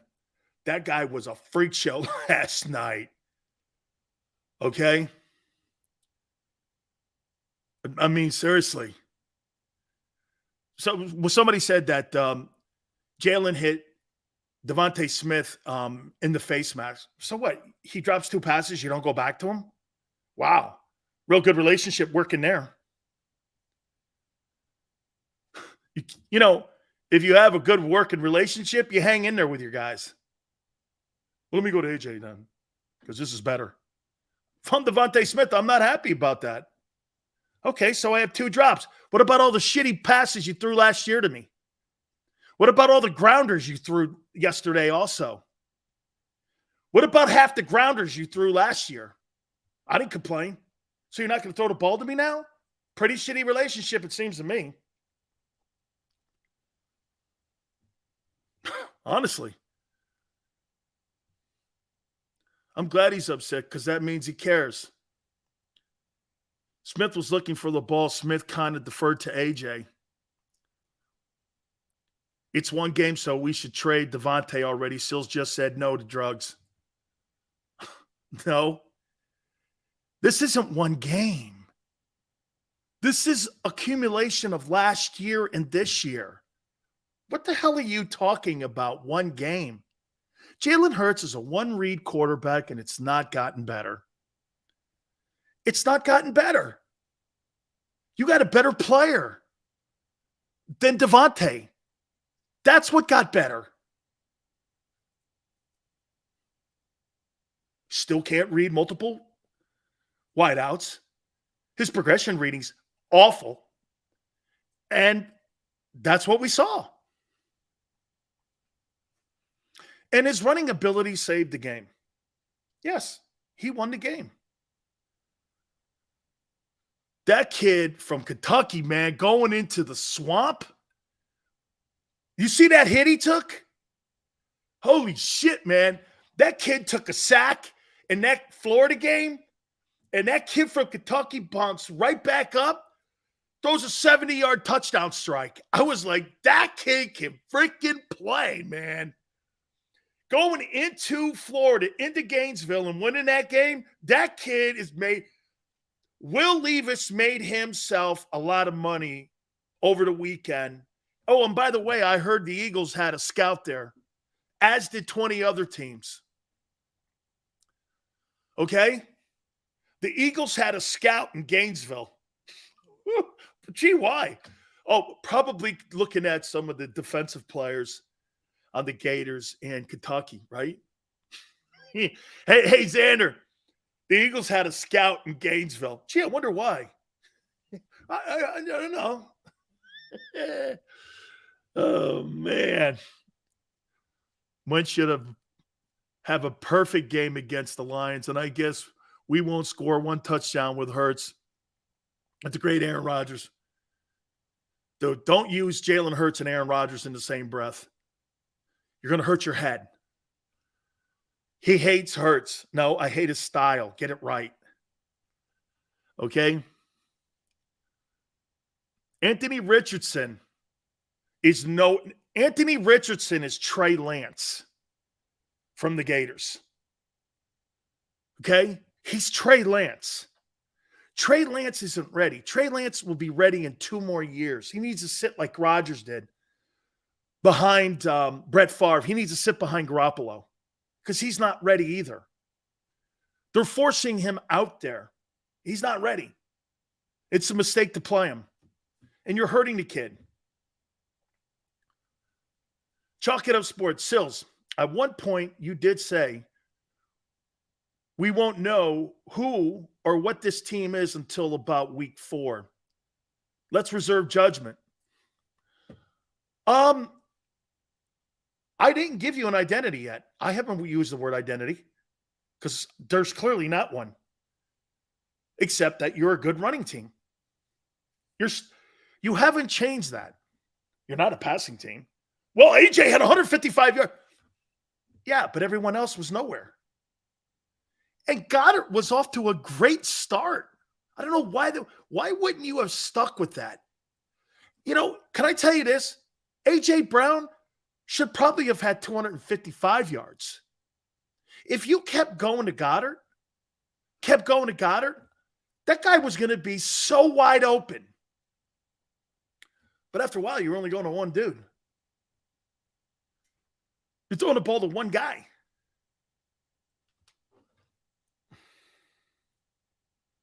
Let's see here. Hopefully we can catch up with Gary Cobb here in a second here.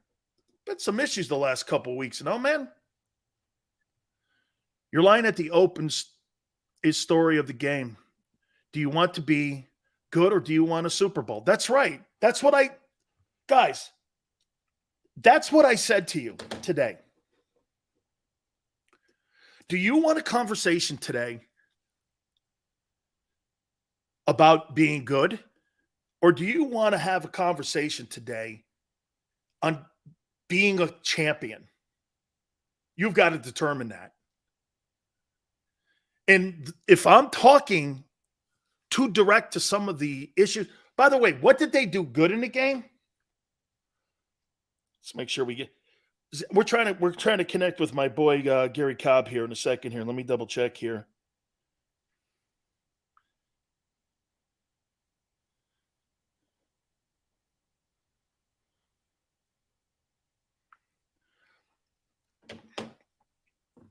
Do you want to have that conversation? Do you? It's up to you. Do you want to be great or do you want to be common? No, the good is Jalen broke the hearts of the Lions. Broke the hearts of the Lions on 3rd and long all day long with his wheels. Okay? Found AJ.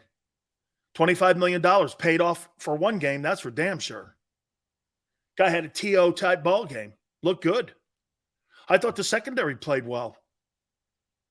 I thought the O-line run blocking was good. I thought the pass probe was terrible.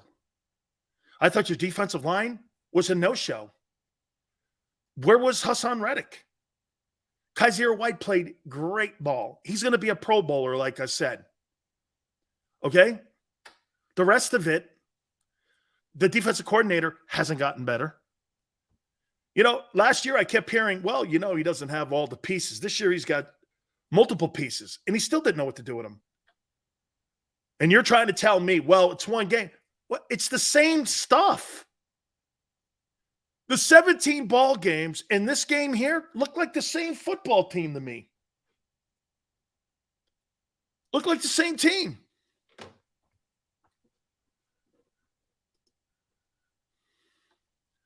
Okay? Gary Cobb's going to be with us in a couple minutes from Fox 29. It was great hearing Tony Dungy. By the way, you guys all know this.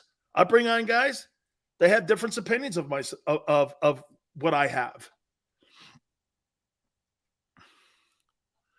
Dude, Hassan Reddick, what was he doing covering backs, tight ends? Jesus criminy. That was terrible. Game 1, people, relax. This ain't Dallas. Doesn't matter what the helmet says. See, look at Joseph, man. He'll look at 1 week and go, it's not that big a deal. If we suck, no biggie. We'll play good next week. You play up and down to your competition. Before you know it, you're 9-8. Yeah. Someone always asks me, hey, Sills, how do you think we looked against Southern Miss? I go 30-7. I don't know. Kind of terrible, you ask me. Champions don't turn their switch off. They don't really have a switch. They keep it on 24/7. That's why most of those guys are jerks. That's why guys like Michael Jordan, Tiger are jerks. Okay? Because they constantly keep that thing on. They got a pilot light always. Champions don't. Well, they're not a champion team yet. That's why. That's why they can't do that yet. They thought they were going to roll into Detroit, and Detroit was just going to roll over. Not so fast. I'd like to see another Super Bowl this lifetime. Daz, it'll get there.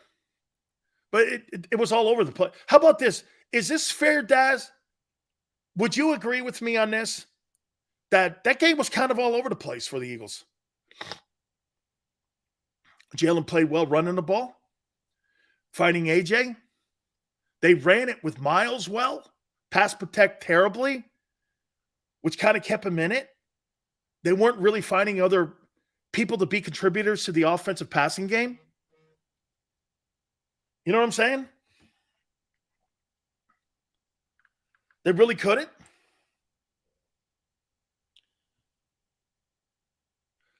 Hey, Xander, I'm going to take a timeout here.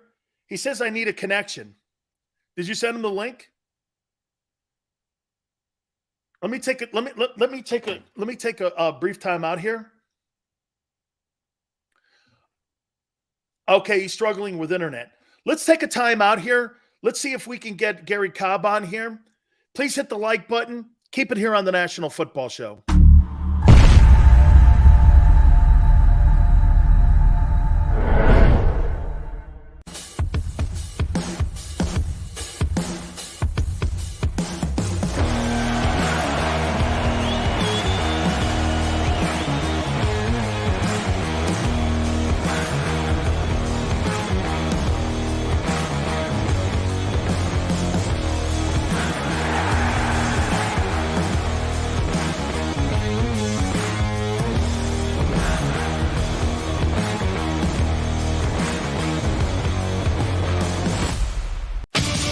The greatest fans on earth. It's a bold statement, but would you expect anything less from Philadelphia? 58 years of heartache creates a toughness, a grit, a resolve not found in most. Sure, our prayers were answered, but now that we've had a taste, we're looking for more. Pondley Hockey, official partner of the Philadelphia Eagles. Do you stream on a Roku, Fire Stick, Android TV, or Apple TV? Now you can watch 6ABC 24/7 with the 6ABC Philadelphia streaming app. The big story on Action News. Search 6ABC Philadelphia and start streaming today. Go passionately. Go fearlessly. Go confidently. Go Birds!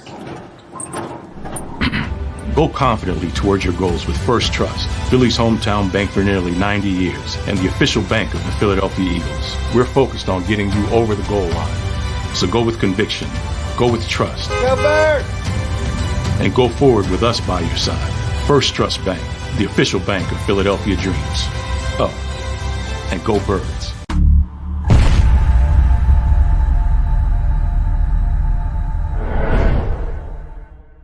Welcome to Pondley Hockey, the largest workers' compensation law firm in Pennsylvania. With over 250 years of combined courtroom experience, we've helped over 100,000 injured and disabled workers obtain benefits, as well as some of the biggest settlements in the state. Even better, Pondley Hockey doesn't charge a dime until you win. If you've been injured at work, give Pond Lee Hockey a call. Go for the midnight dares. Go for the game. Go for the hits. Go for the fans. Go for the win. Go to Ocean Casino Resort. Book your trip at theoceanac.com.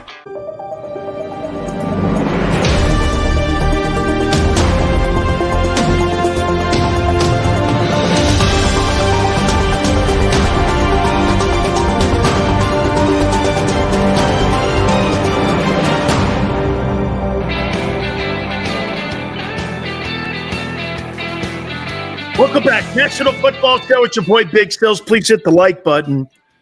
If you missed Tony Dungy in the first hour, please go back and watch that a little bit later on. We'll have that posted for you there on the JAKIB Sports website there. So please go watch Tony Dungy. But as we do each and every single Monday, we talk to our legendary friend from Philadelphia, Fox 29's very own Gary Cobb, and he joins us here. And Gary, I mean, look, I started the show off by saying this. Listen, folks, if you want to have a conversation on being good, we can. They went into Detroit, got the win.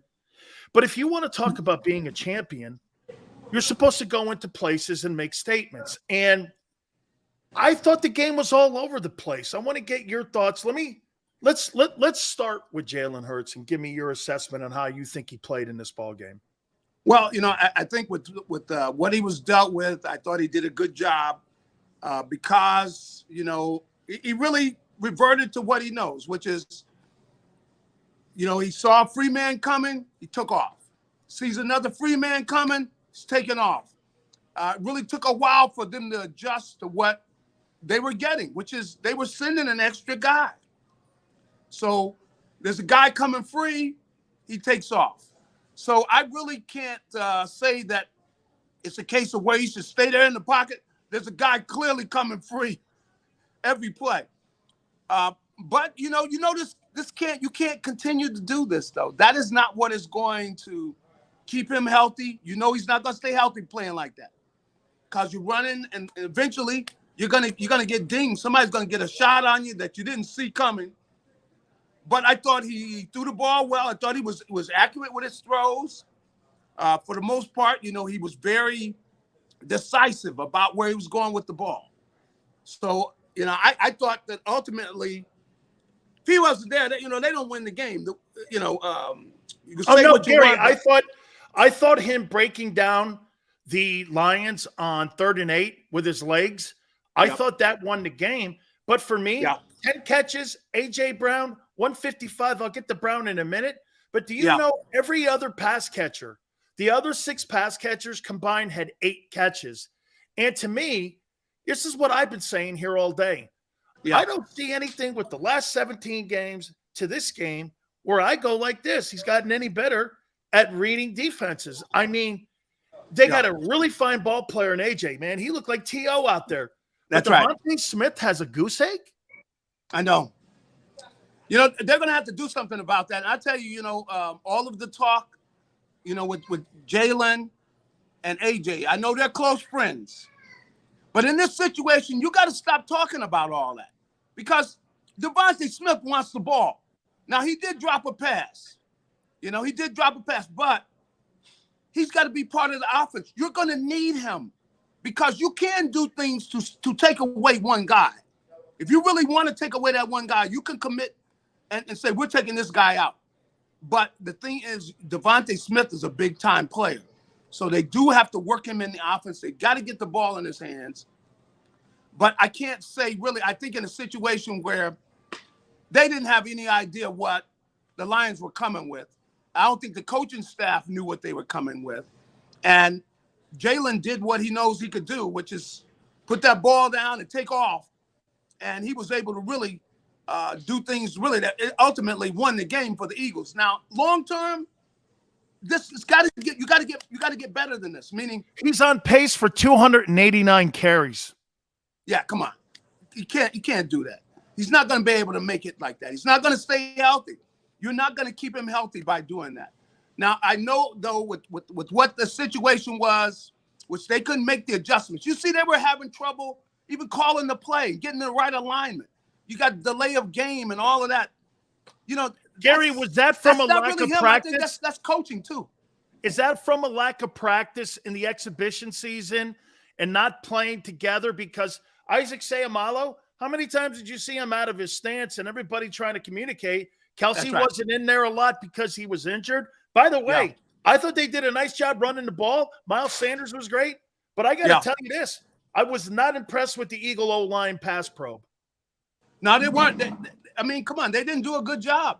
No. They know they didn't do a good job. That was not good. I mean, they got to step it up. And I think this says that the Lions were playing full-scale football. So they were ahead of the Eagles when it came to that area. You know, walkthroughs and everything. Come on. We did 20 walkthroughs, coach. That's not football. Walkthroughs are not football. You know, and then the other thing that we'll get to, talking about the defense, you know, is I didn't think they should have put Gardner Johnson, throw him in there at safety. Kid hasn't played safety in the NFL. You can see he's coming down on the angle. He's got a bad angle, different things he's doing, because you don't have time to think once the play starts. You have to react. You're doing things instinctively. And if you're not sure of what you're doing, you can't just do it right away like that. It takes a while where you get used to this call and that call. Because when the ball snaps, you're not playing with your you're playing with your instincts. You're not really playing with your cognitive matter because you don't have enough time. It's seconds, split seconds, and boom, the play is done. And you don't have time to do that. But I definitely think that they got to go back. They got to talk through, because I don't think they were ready for what they saw yesterday. How about this, Gary? On the other side with the D coordinator, I'm going to say it again to you, like I say it with Seth. Well, I don't give a shit what anybody tells me. Yeah. If you have the talent, you don't. That's the same thing. You surrendered almost 400 yards of total offense. Yeah. 181 yards on the ground. They were 9 for 14 on third down as well. And the Lions put up 35 points and you let them back in it. That's Where right. was Reddick? That front four also, I'm going to say it again to you, and I don't know what your relationship is with Fletcher. Man, he looks like he's out of gas because he was getting blown. Him and Hargrave were getting blown off the ball. That's right. I tell you, they were not ready to play. They did not come out ready to play. Clearly, the Lions were more prepared to play NFL football. And the Lions they got a good young offensive line. They got a lot of these guys, #1 picks. They have some talent on that offensive line. But the Eagles were not ready to play. They weren't attacking, man. And, you know, and I was talking to somebody about this. Listen, football, they say you play football. Really, you don't play football. You fight football. It's a fight, man. It's an organized fight. But, you know, when somebody comes up to you, like if somebody walked up to you now, Dan, and said, move out of the way. Right away, you going, man, who you talking to? I'm fighting for my place. That's the way it is. Somebody's trying to move you in an area you don't want to move. That's a fight. And you got to show up with your fist balled up inside, ready to fight. That's the way you got to play football. You know, come on, unless you're playing quarterback or you're a wide out. But all the other positions, man, this is a fight. Guys are colliding. You know, any other sports like basketball, baseball, anytime that happens, somebody's thrown out of the game. Somebody gets in a physical altercation like that. But in football, it happens every play. See, and you got to show up with that kind of attitude. And in order to have that attitude, you got to practice. You got to get into some of that. You got to play full out football where you're tackling people and everything.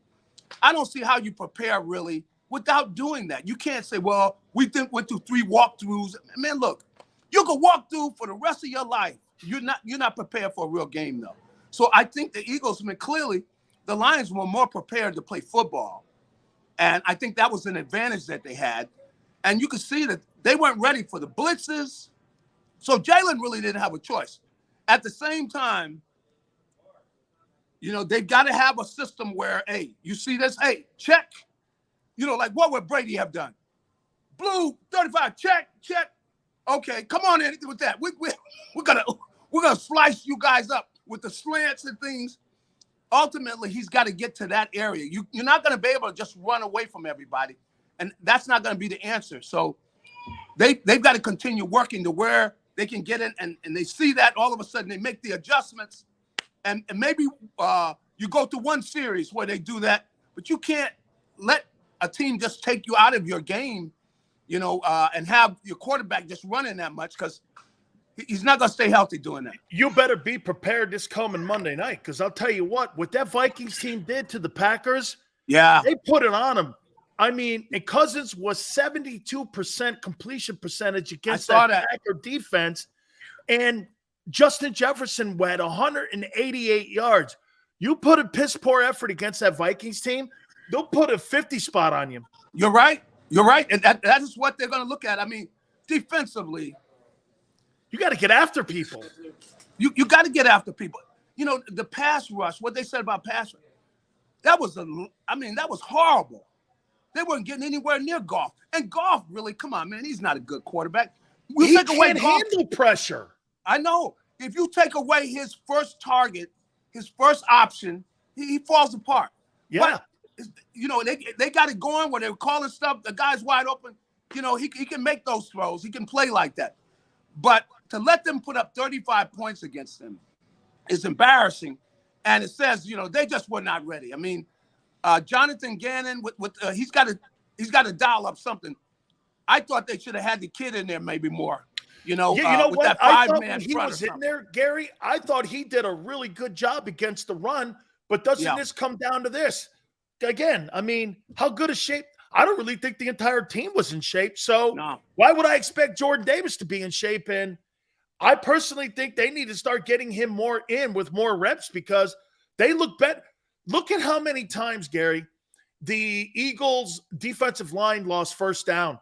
How many times did that kid Swift get 8-9 yards? He had 140. He had 144 yards rushing. Get this, on 15 carries. On 15, he's averaging 10 yards a carry. And they weren't getting off their blocks. I mean, it just was sloppy defensively. Didn't look like they really had a clue. I mean, they just weren't playing good, hard-nosed football where you fight off a block, you get off, you at least slow him down. He was running through holes where nobody's getting off any blocks. Didn't look like they were reacting quickly to, the fact it's a running play. Guys are just running upfield. It didn't look good, man. Okay, Gary, let's do this then. Let's take all of that, and how do you use that as a positive then to correct this and to move forward? Because as you know, you can't really dwell and you can't really cheer. You can't really be down each and every single week. True. You got to kind of have like memory loss with some of this stuff, and you've got to move on. How do you get better after that performance there? And again, they win the game, which is the most important thing. They got out of it not playing their best ball. Yeah. And I'm not giving anybody an off-ramp here, but man, there's 16, there's 16 more ball games here, that we got to roll through here. How do you get better going into this week? Well, the thing that I would do, defensively is I'm going to simplify what we're doing. Yeah. I might, get down to where we're playing. Maybe we're playing 5 coverages, and that's it, man. I want everybody knowing what they're doing. We got to know what we're doing. We cannot be out here, where we're not sure. I know I saw some of that with Gardner Johnson. I saw some of that with him. I can excuse him because, like I said, you put a guy in there, he hasn't played the position. He's only been there 9 days. Yeah, that's not enough. But the other guys, it just seems like whatever it is, they just were not sharp, where everybody knows what they're doing. Like, if you know, hey, you got contained, then you're not letting the guy go outside of you, man. You're not doing that. You're getting in position, and you got to be getting off blocks. You can't, a guy can come out at you, but you got to get off that block, and you got to look and find out where the ball is. So I would simplify what we were doing. And I also would have no problem changing up who's in there. I would put some of those younger kids in there and see what they could do. I mean, I would tell everybody, look, we need people that are going to make plays. If you're not going to make plays, you're going to be standing over here with me.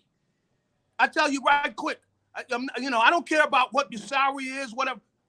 If you're not making plays in there, you're going to be over here with me, because nobody is that special where if they're not playing well, they got to be in the game anyway. No. And I thought Gary, I thought Kaiser played well. Yeah, I thought he was. But it seemed like he was charged up. Even when I would go over there to practice, he was always playing hard. See, now some guys are able to do that, but some guys, they need a scrimmage of some time so that they know, hey, this is the way we got to play. We got to get on this level. We got to turn things up, and they got to be turning up, and they're going to hear it around here, man, because, you know, if they get embarrassed, man, you know, Minnesota could embarrass. Oh, Minnesota can embarrass you. They embarrassed the Packers. They can embarrass the Eagles. That's right. They could embarrass the Eagles. So these guys better get ready to play. But I would definitely simplify what we were doing. And as for guard offensively, they got to have check downs. They got to have checks, things to get out of stuff. And I think that it might have been taking some wild, too long to get plays in. Whatever. They got to get it smooth. It wasn't smooth. 10 penalties. Man. 10 penalties, a lot of pre-snap games. They got to get things Gary, going do you smoothly. think that this team looked better to you than it did a year ago? No. I know the talent is there. They got more talent because, you got an A.J. Brown. But otherwise, no. They did not look like a well-oiled team. They did not no. Because the offensive line, offensive line didn't play well. Look how many games last year you said, man, look at that offensive line. You wouldn't say that about them after this performance. No, you wouldn't say that. Wouldn't you say, though, Gary, that the reason that they looked so dominant last year was because they were only asked to do one thing?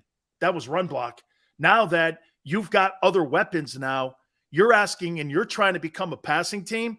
And I'll give it to Jalen on this. If Jalen Hurts could not move around back there, there would have been 5 sacks back there.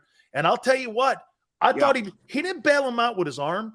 He did bail him out with his legs. Yes, he did. And like I said, I think I misquoted it. He's on pace for 239 carries. Man, your quarterback is carrying it almost 240 times, plus the hits he's going to get throwing the ball. He won't make the year.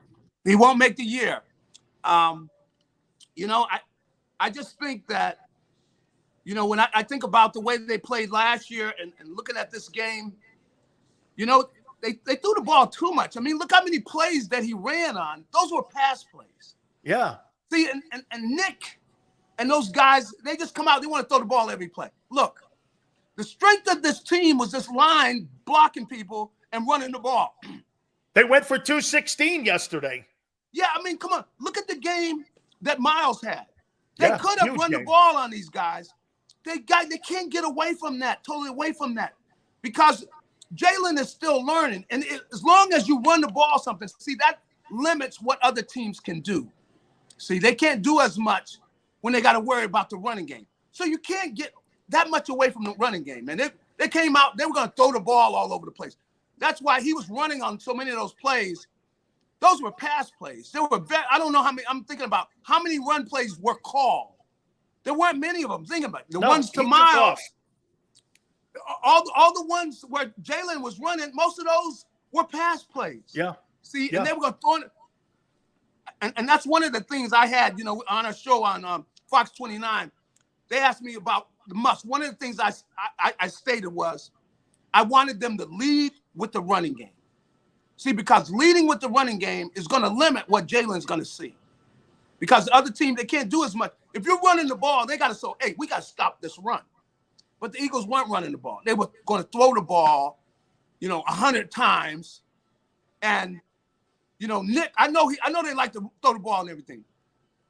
That's not the strength of your team, man. Why did they get away? Goddard had 60 yards on 3 catches. Come on, man. Do you know if you kept going to him, A.J. Brown may have had 255 yards. Why did they stop going to the guy?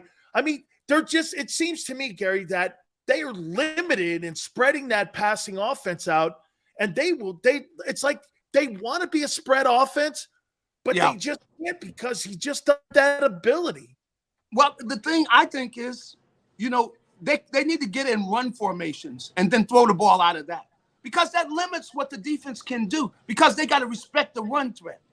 And they need to keep that run threat on a defense. They don't need to eliminate that because they're not to the point now where they can just drop back and throw the ball. That's not the strength of their offense.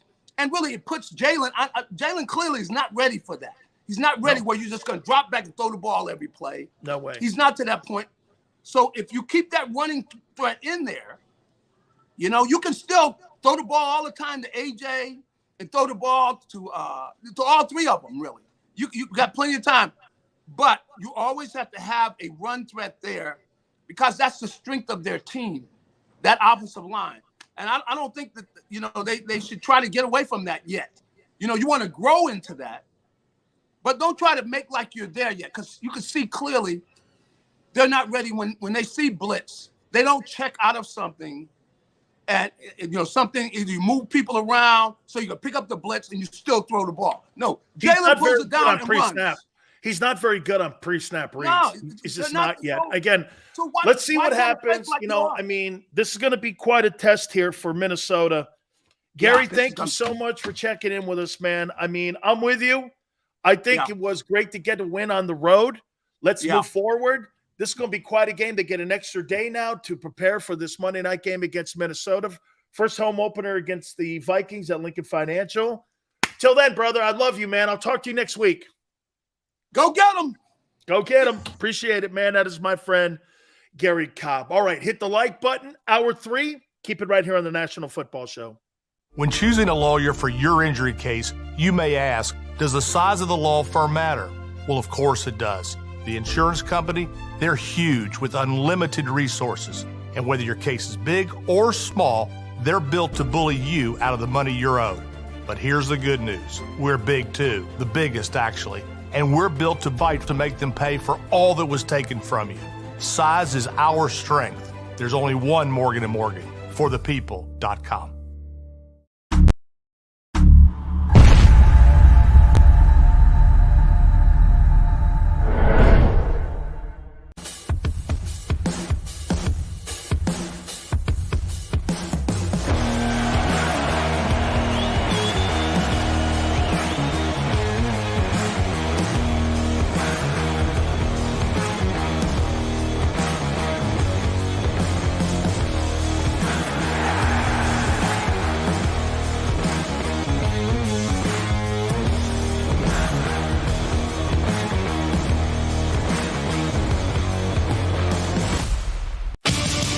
The greatest fans on earth. It's a bold statement, but would you expect anything less from Philadelphia? 58 years of heartache creates a toughness, a grit, a resolve not found in most. Sure, our prayers were answered, but now that we've had a taste, we're looking for more. Pondley Hockey, official partner of the Philadelphia Eagles. Do you stream on a Roku, Fire Stick, Android TV, or Apple TV? Now you can watch 6ABC 24/7 with the 6ABC Philadelphia streaming app. The big story on Action News. Search 6ABC Philadelphia and start streaming today. Go passionately. Go fearlessly. Go confidently. Go Birds! Go confidently towards your goals with First Trust, Philly's hometown bank for nearly 90 years and the official bank of the Philadelphia Eagles. We're focused on getting you over the goal line. So go with conviction, go with trust, Go Birds! and go forward with us by your side. First Trust Bank, the official bank of Philadelphia dreams. Oh, and go Birds.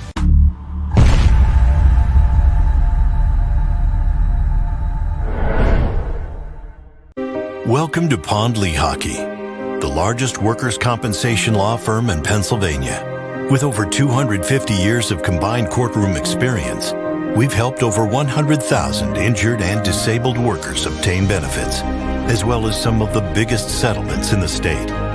Even better, Pondley Hockey doesn't charge a dime until you win. If you've been injured at work, give Pondley Hockey a call. Go for the midnight dares. Go for the game. Go for the hits. Go for the fans. Go for the win. Go to Ocean Casino Resort. Book your trip at theoceanac.com.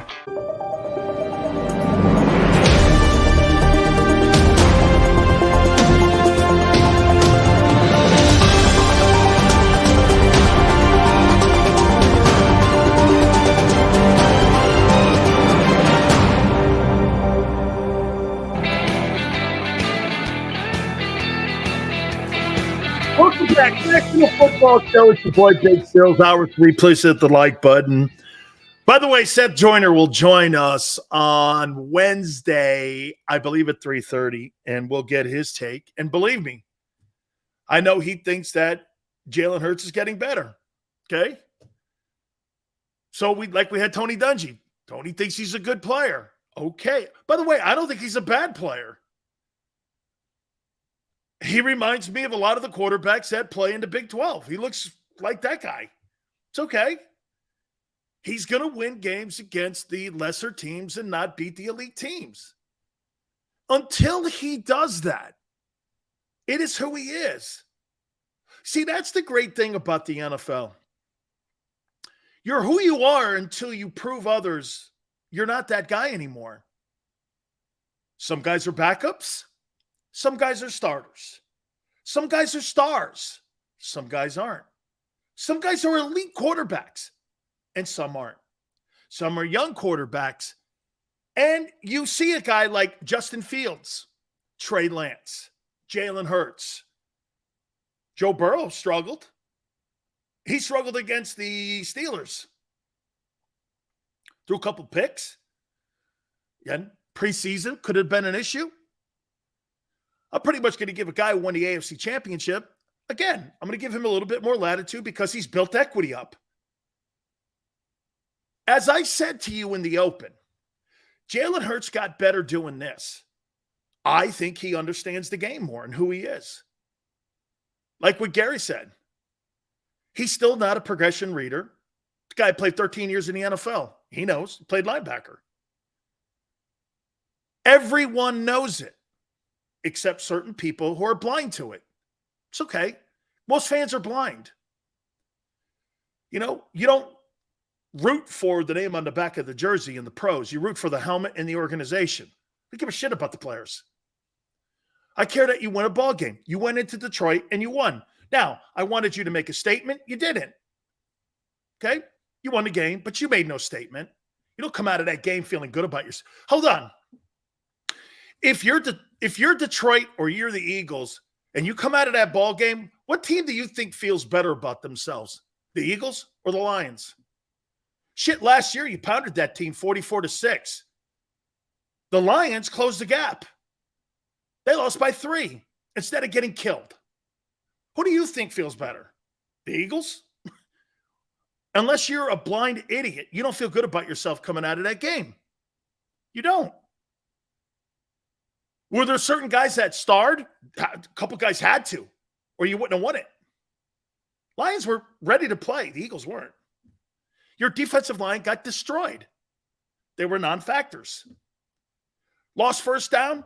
This kid Swift carried the ball only 15 times and had 144 yards of rushing. This guy had 10 yards of carry. You think that's dominating? That's not dominating. And by the way, for the records, idiots, that's not bashing. Now, some of you don't want to have a championship conversation. Some of you like, well, that's my team, and anything you say negative about it, outside of the fact we won the game, you're a hater. Okay. That's your prerogative. End of the day, what I do is I don't root for shit teams. I don't cover teams to be decent. I've been told that the Super Bowl champions are going to come out of Philadelphia this year. That's not a Super Bowl effort. Some of you are going to go, well, we got to win. You're lucky. That's all you got coming out of that. And if you're the wide receiving group sitting in that meeting today, boy, A.J. Brown really had a nice weekend. The rest of those guys, wonder what they're feeling. Do you think that wide receiver group sitting there and having a conversation and watching game film as a group are feeling good or bad? Probably feeling good for AJ. Rest of those guys were non-factors. Chris says our OC and DC are below average players. Okay? Players are above average. Chris, I've been saying that the whole time. Appreciate you doing that. Thank you. Chris, you got a training wheels coaching staff. I told you this, one of my major concerns is that coaching staff. They belong at a library. They're bookworms. They're not coaches. They're analytic guys. Okay? That was unprepared. Unprepared. And as a player performance, they didn't show up either. They have accountability in this. It's not just the coaches. Okay? Nick goes, yesterday felt like a loss. Nick, you shouldn't feel that way. You should feel that you got out of there. Again, I made this comment in the last hour. I never thought the Eagles were going to lose that game, but I felt this way in the fourth quarter with about 3 minutes left. I don't know here, Don't let them score, and they did. And I went, Jesus criminy, man. You get a 3 and out. And Jalen getting those running plays going and him being able to keep the drive going at the end of the game, won the game. His wheels won it. Wasn't his throwing. Guy 56% throwing the ball does not have a good day. That's not a good day. A.J. Brown had a great day. A guy throwing to him, one read dude. Nobody else contributed. Dallas Goedert a little bit. Rest of them, they didn't have to get off the bus. Now, do you want to have a conversation on being a pro and being a great team, or do you want to have a conversation on being 9-8? You decide. That's up to you. If you're the person that sits here today going, we won the game, there's no talking to you. And you won't understand where I'm coming from. Okay? I strive for perfection, knowing full well we'll never get there. And what we'll learn to do as a unit is learn to live with greatness. That's how I live my life, and that's how I lived when I lived in a locker room. I didn't live like this. Well, we won. Hey, let's move on to the next week. Football is a game of correcting mistakes and adjustments, tackling, preparing, mind, body, and soul. You can't just show up in this sport and think you're going to win. Every weekend, you see something different. And somebody killed. Somebody surprises. Who would have thought Mitchell Trubisky would go in and beat Joe Burrow? Really? Good for him. Third team, guy's a journeyman. He wins. You know what else you do when you win something like that? You win your locker room over. That's how you win your locker room over. Look at Carson Wentz. As much as you guys hate him, that guy won his locker room yesterday.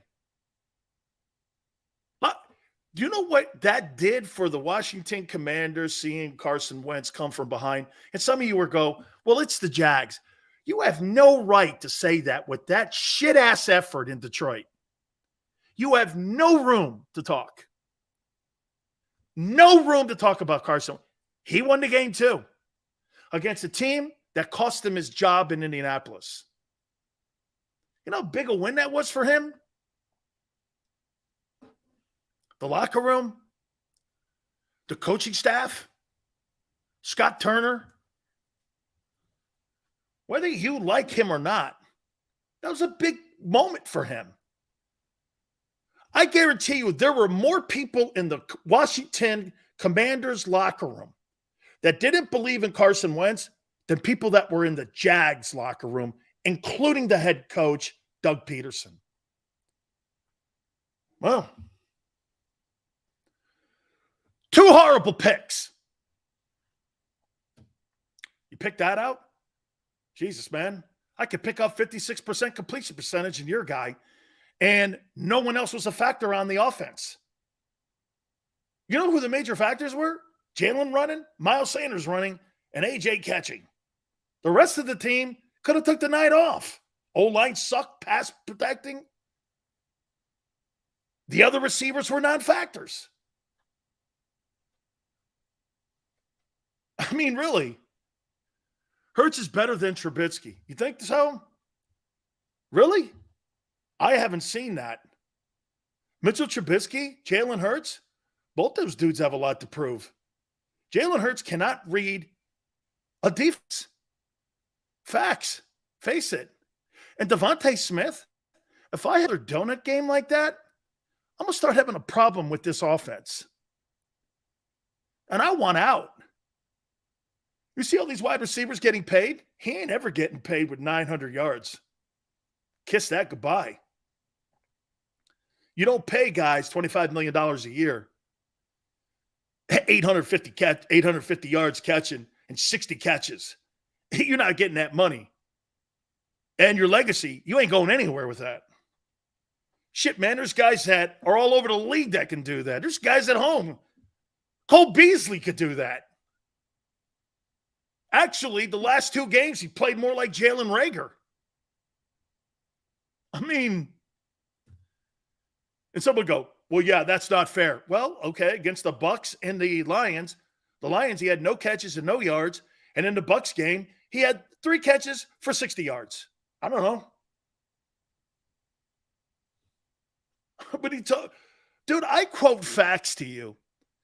I don't rub genie lamps and come up with this bullshit that you guys come up with where you're seeing something complete. Your lens is definitely different than my lens. I don't see that lens. Mike on YouTube goes, how'd that great Packers defense do? Ran into a really good juggernaut offense. And by the way, what was the score in that game? What was the score of the Packer game? What was the score? What did they give up? 23 points? 23 points. You gave up 35 points to the shitty offense run by Jared Goff in Detroit. Give me a break. Vikings and Packers. Yesterday, you gave up 23 points. Today's NFL, that keep you in the ball game. That keep you in the ball game today. You gave up 35 points to the Lions, and you were up 31-17, and you let them roll back in. I don't know. I wouldn't be crowing too hard. I don't think 23 points is that bad either. Packers are washed. Yeah, that's what they were saying last year after the Saints beat the shit out of them. Then they went to the NFC title game again. Okay, we'll see. Well, dude, if the Packer offense is washed, what is the Eagles? When you can't find other wideouts. God, you guys, I mean, really, your offensive line, if Jalen Hurts wasn't able to run, you'd have given up 7 sacks.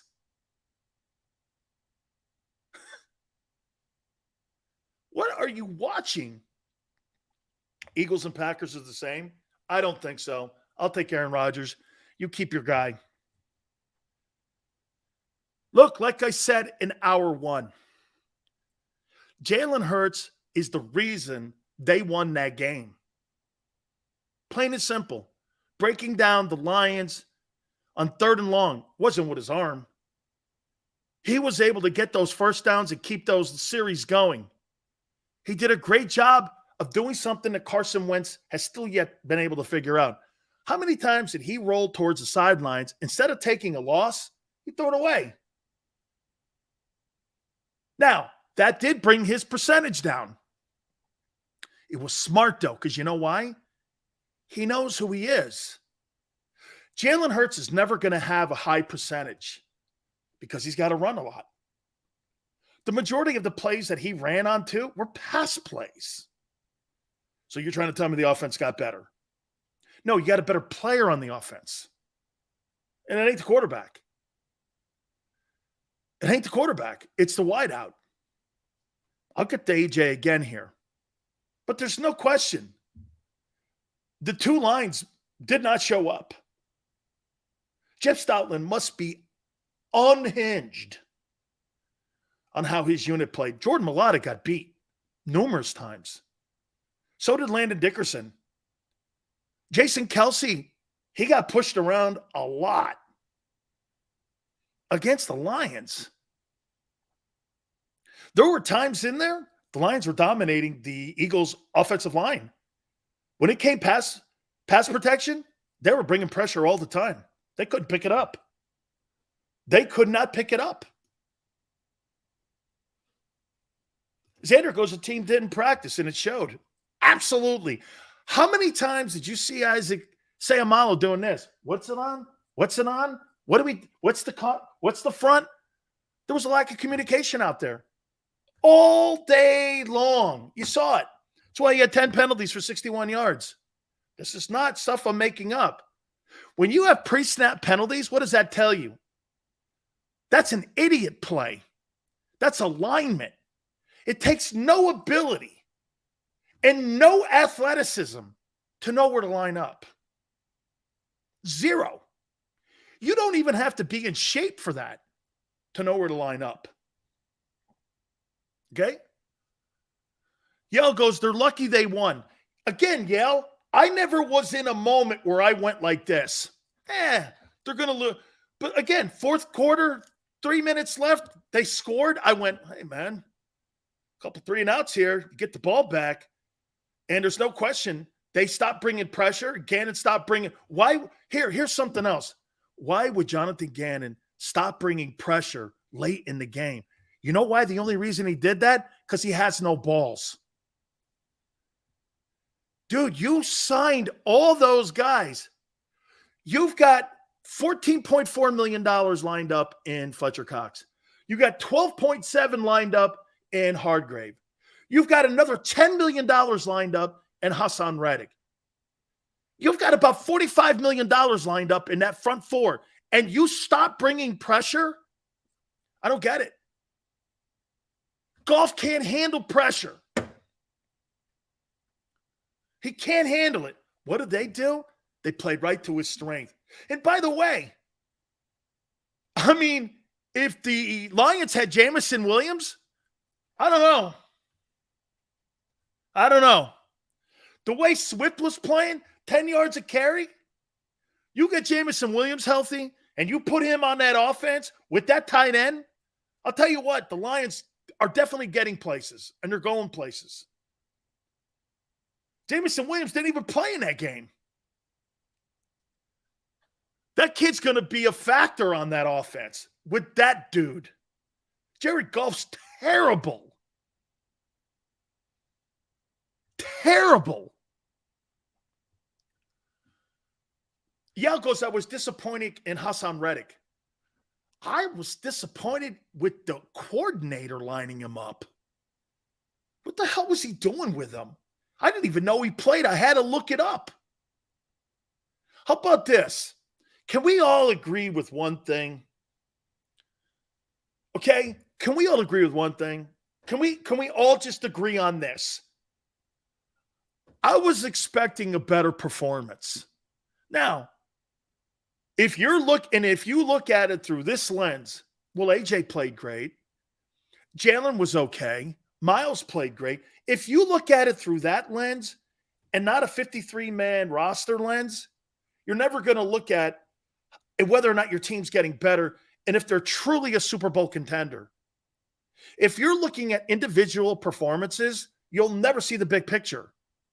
This is a team sport. All of it has to come together. You can't have guys you drafted number one or first rounders laying an egg with no stats. You can't get away from a guy who was averaging 20 yards a catch in Dallas Goedert. Why? Why'd you go away from him? Why didn't you just at least have some design throws to him? Well, I think A.J. Brown should have had 300 yards receiving. Should have had 20 catches. Nobody helped him. The only guy that helped that offense outside the quarterback and AJ was Miles Sanders. I thought he was great. 13 carries, 96 yards, a touchdown, 7-4 a carry. Perfect. That guy stays in that room and he stays in that conversation there. Let me show you what, man. He stays in that room there. Dude, this guy will be a stud if he stays in that if he stays like that every game. Eagles will go far, man. Eagles will go far. Miles Sanders is auditioning. He's auditioning. Fine. Dude, if this guy stays on pace like that, he could be a 1,500-yard back. He's going to get paid. Might not be in Philly. He ran hard because he's in a contract year. They let that dude roll into the regular season knowing full well the Giants game in Week 18 is his final game as a Philadelphia Eagle. That's his final game. That's how he's looking at it. He ran like it too. Okay? Sills, you listen to Rod Wave. I've never heard the guy's name. Never heard of him. And that's not a rip. I just have never heard of him. Is Hurts having problems reading blitzes? He only looks to AJ. Paul, you know what, Paul? I think the blitzes were more about the old line not picking it up instead of Jalen. Jalen running the way he did, I don't really look at Jalen. I think Jalen had to take off. The old line was not very good pass protecting. I heard other people talking about giving them a decent grade. That was a D effort pass protection. It wasn't a good effort. Okay?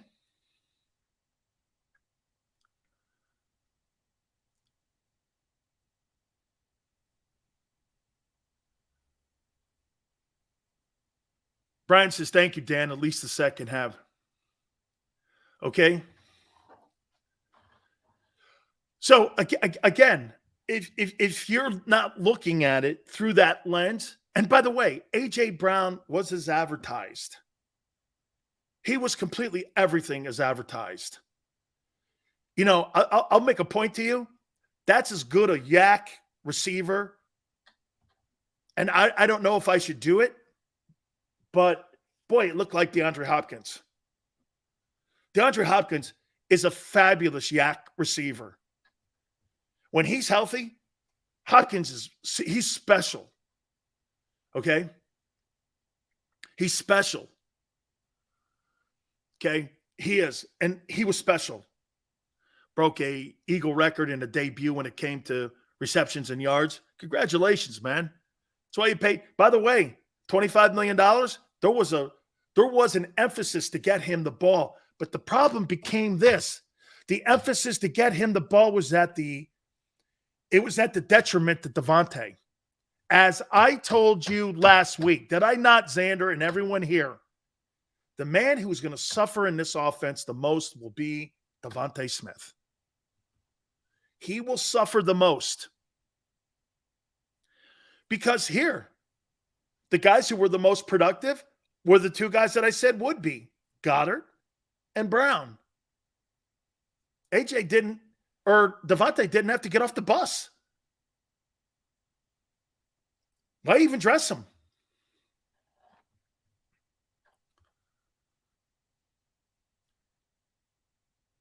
Seals, you did call Smitty losing catches. But you have to get him more involved. He makes the Eagles better. That's my problem today. The problem was this. You didn't get anybody else involved in your offense, and people are sitting here going, we played well. I don't come away from that victory going, hey, man, I got a good feeling this year about the Eagles. That's not how I feel about that. I'll tell you what, I felt pretty good about the Buccaneers last night. Tom Brady's Tom Brady. Check down, baby. Check down, check down, check down. Leonard Fournette, too. Shit, man. Leonard Fournette, he may have come in camp at 260 pounds, but that is Brady's security blanket. If Rob Gronkowski was Brady's security blanket, the guy who now has taken that blanket is Playoff Lenny. Playoff Lenny, man. I thought the Buccaneers, they lost a bunch of old linemen. They ran the ball well against Dallas. They chucked that thing right down Dallas's throat. Hey, Dak Prescott being hurt, great. To this point, not that he's hurt.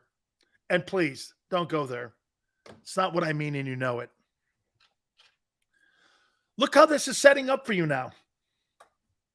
He's out 6 to 8. 1, 2, 3, 4, 5, 6.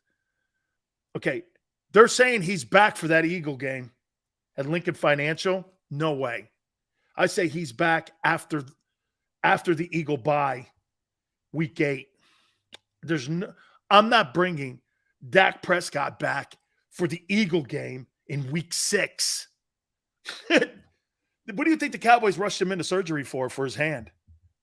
Because they want him back for that game because they know this. The Eagles, okay, they got to hope. If you're the Cowboys, you got to hope the Vikings put it on them. You got to hope there's something in the kitchen there in Washington.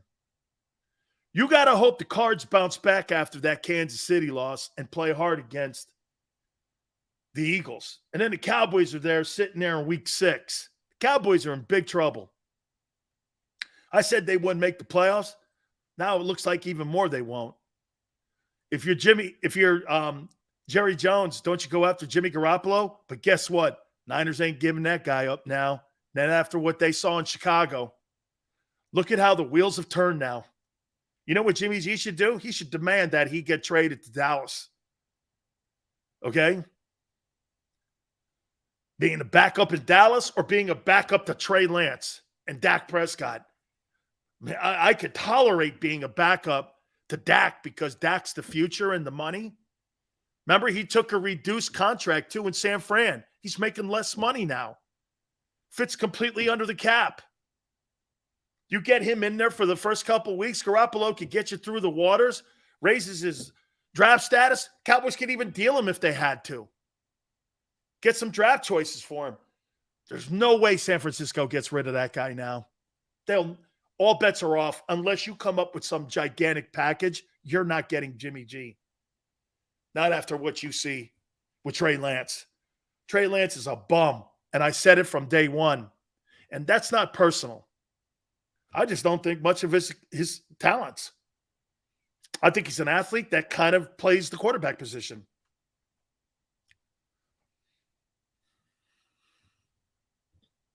I don't know. How about the onions Brian Dable had? Going for it on going for the 2-point conversion to get a win. Great stuff. Everybody won in the NFC East except the Dallas Cowboys, which is great.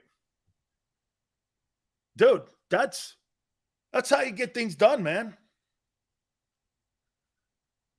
So if we go to the playoffs and win, he's better. You're not beating an elite team, dude, with that offense you had in Detroit. You'll be bounced in the opening round.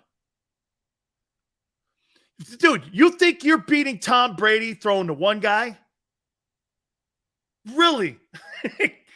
I don't think so. You don't really think you're going to beat the Buccaneers in that Buck defense when they're going to double up AJ and try to figure out if this kid got better, which he hasn't.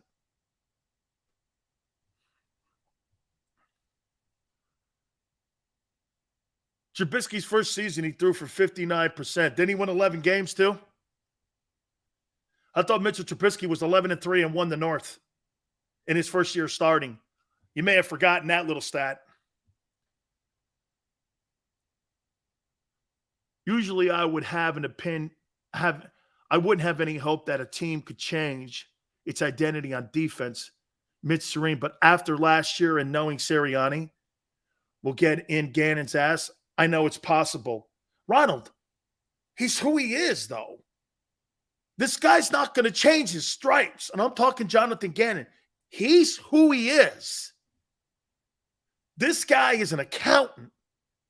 And he runs that thing like an accountant. I mean, so you blitz early in games. You put pressure on Goff. Dude, there were 3 and outs. They were putting pressure. Epps was hitting people. What did they do? They stopped bringing pressure in the second half. They were up 31-17 and allowed that team back, and Goff's sitting back there. Jared Goff, hey, could somebody look up what Jared Goff's completion percentage was in that game?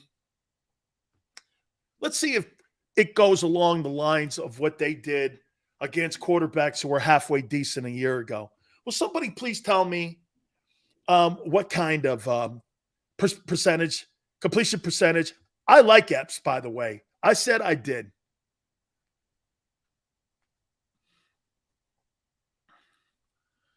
Justin Herbert, I told you, the Chargers may win that division. Chalk it up, sports. I know Jalen was 56%. Okay? I know that.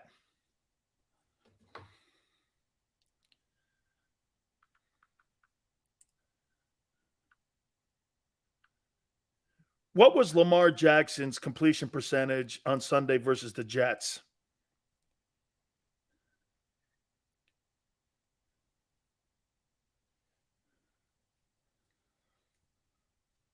I thought he was spectacular. He was around that number. 17 of 30 for 213. That number's low. Got to get higher. Okay. Look at Flacco, 37 of 59 for 307. That's a heck of a day for him. That's a heck of a day. No. Yeah. What was my question was, what was Jared Goff's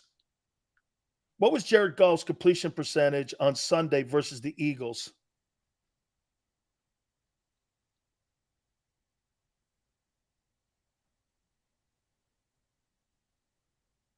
Was he 56%?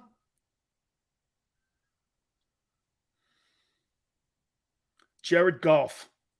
So Jared Goff and Jalen Hurts had the same numbers. Congratulations. Had the same numbers. He had the same number. Oh, my God. Oh, man. Hey, man, you got a lot in common with Jared Goff. Got it. Like it. Fantastic. No, he had I think Wentz was 101.1 quarterback rating. Big Sales, Tampa didn't look that great. They were playing a shitty Dallas team, and their defense sucked, and the offense was atrocious. Tom looked out of sync. I thought Tom, did he throw for like 215 yards? Man, that's just a little bit. Hey, Paul, that's just a little bit over. That's just a little bit over like 50-some% too. Golf was right there. 56 maybe, same thing. Yeah, Wentz was 64%. I saw that. 64%, threw for 317 or 313 yards and 4 touchdowns and 2 picks.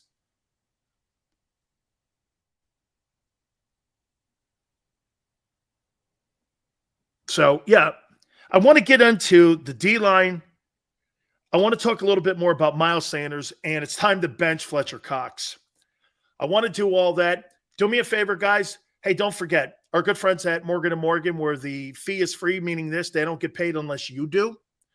So if you're in the market for an attorney, if you've been hurt or injured on the job, there is no question that Morgan & Morgan is the people for you, because they've been representing people for the past 30 years to the tune of $13.5 billion in compensation. With over 800 attorneys and offices in Philadelphia, New York, and in Florida, they're the biggest law firm in the country, ready to represent you. Call them at 800-512-1600. That's 800-512-1600. The call is free. The consultation's free. And when you call Morgan & Morgan, do me a favor. Tell them Big Sales sent you. After a car crash, the big insurance companies you see advertising on TV, they may try to downplay your case and might say it's only a fender bender or it's just a herniated disc. I worry that some law firms fall for this BS. Not us. We put ourselves in your shoes and ask, what would it be like to be in your pain for the rest of our lives? $1 million wouldn't be enough for me. There's only one Morgan & Morgan. ForThePeople.com.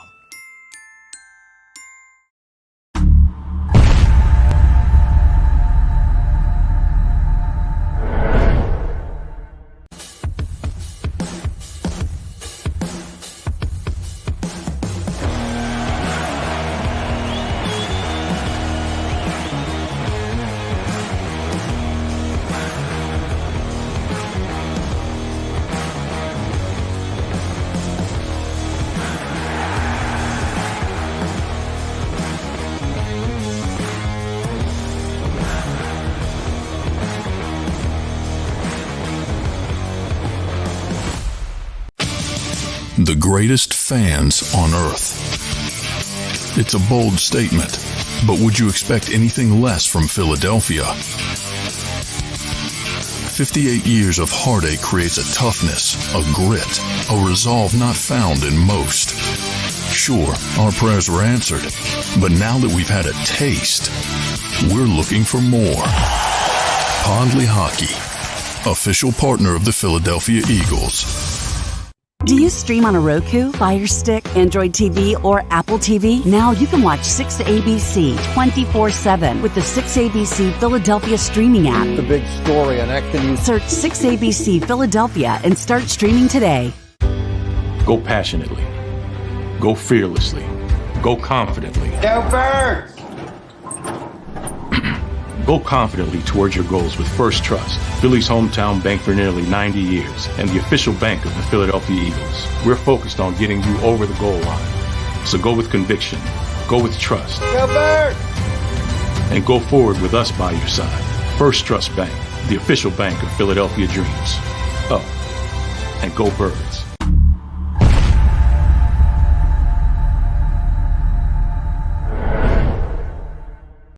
Welcome to Pondley Hockey, the largest workers' compensation law firm in Pennsylvania. With over 250 years of combined courtroom experience, we've helped over 100,000 injured and disabled workers obtain benefits, as well as some of the biggest settlements in the state.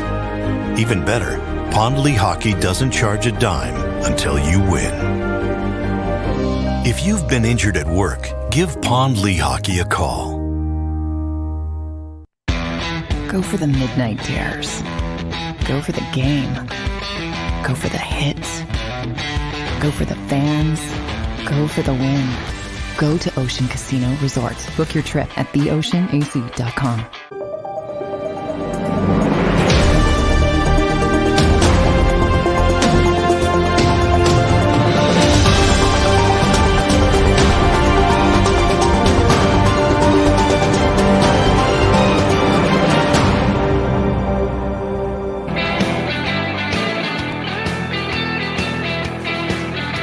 Welcome back. National Football Show. It's your boy, Big Sills. Listen, guys, I want to make it clear here.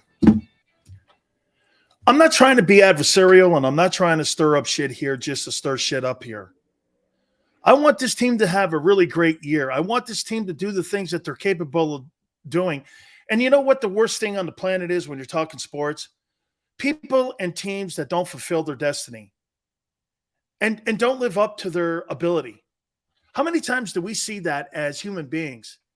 People fail to live up to their capabilities, whether it's Ben Simmons, whether it's somebody that you have like Jalen Reagor, and then somebody you watch and you're like, man, look at what Jalen Hurts has done. By the way, I would make this comment to you, and I would say something to you here that I think is true about Jalen Hurts. Has Jalen Hurts exceeded expectations? No question about it. When you're a second-round quarterback and a one-dimensional guy, and you start having conversations potentially about a $40 million cash bag, or if he's the future of a franchise, that's exceeding expectations. Whatever you think of Tony Romo owns every single passing record in the history of the Dallas Cowboys. He was undrafted. Guy went on to be the richest quarterback ever to sign contracts in Dallas. Did he over or underachieve? I think he overachieved. The guy wasn't drafted. Look at Jordan Mailata, 7th round pick. Is he over or underachieving? He's starting left tackle in the NFL for the Philadelphia Eagles. I don't know about, and just signed a contract extension. That's overachieving. Jalen Hurts is overachieving. He is. The question is not whether or not he's an NFL talent. He's in the league. Of course he's an NFL talent. The question is, Tyrod Taylor's in the NFL. He's a talent. The question is, what tier is he on? Kirk Cousins tier? The Derek Carr tier? How many people look at Derek Carr and go, Derek Carr's elite? Derek Carr still has doubters on how they see Derek Carr. You think Derek Carr's an elite quarterback? He's one of those guys, man, that he could poke his head above it and then put his head below it. You know what I mean? You look at it and you go, man, right? Lamar Jackson, 32nd player taken in first rounder. Nobody saw this, unanimous MVP. Did I see it right? So I saw somebody say something about Lamar Jackson. Lamar Jackson has won 38 of 50 ball games as a starter. 38 of 50. He and Tom Brady are tied for 50 starts and 38 wins. What do we want to say about Lamar Jackson? 38 and 12 as a starter? MVP? It's quite impressive. 38 of 50 ball games. I mean, that's quite a clip. When that guy's on the field for your team, there's a huge chance you're winning that ball game.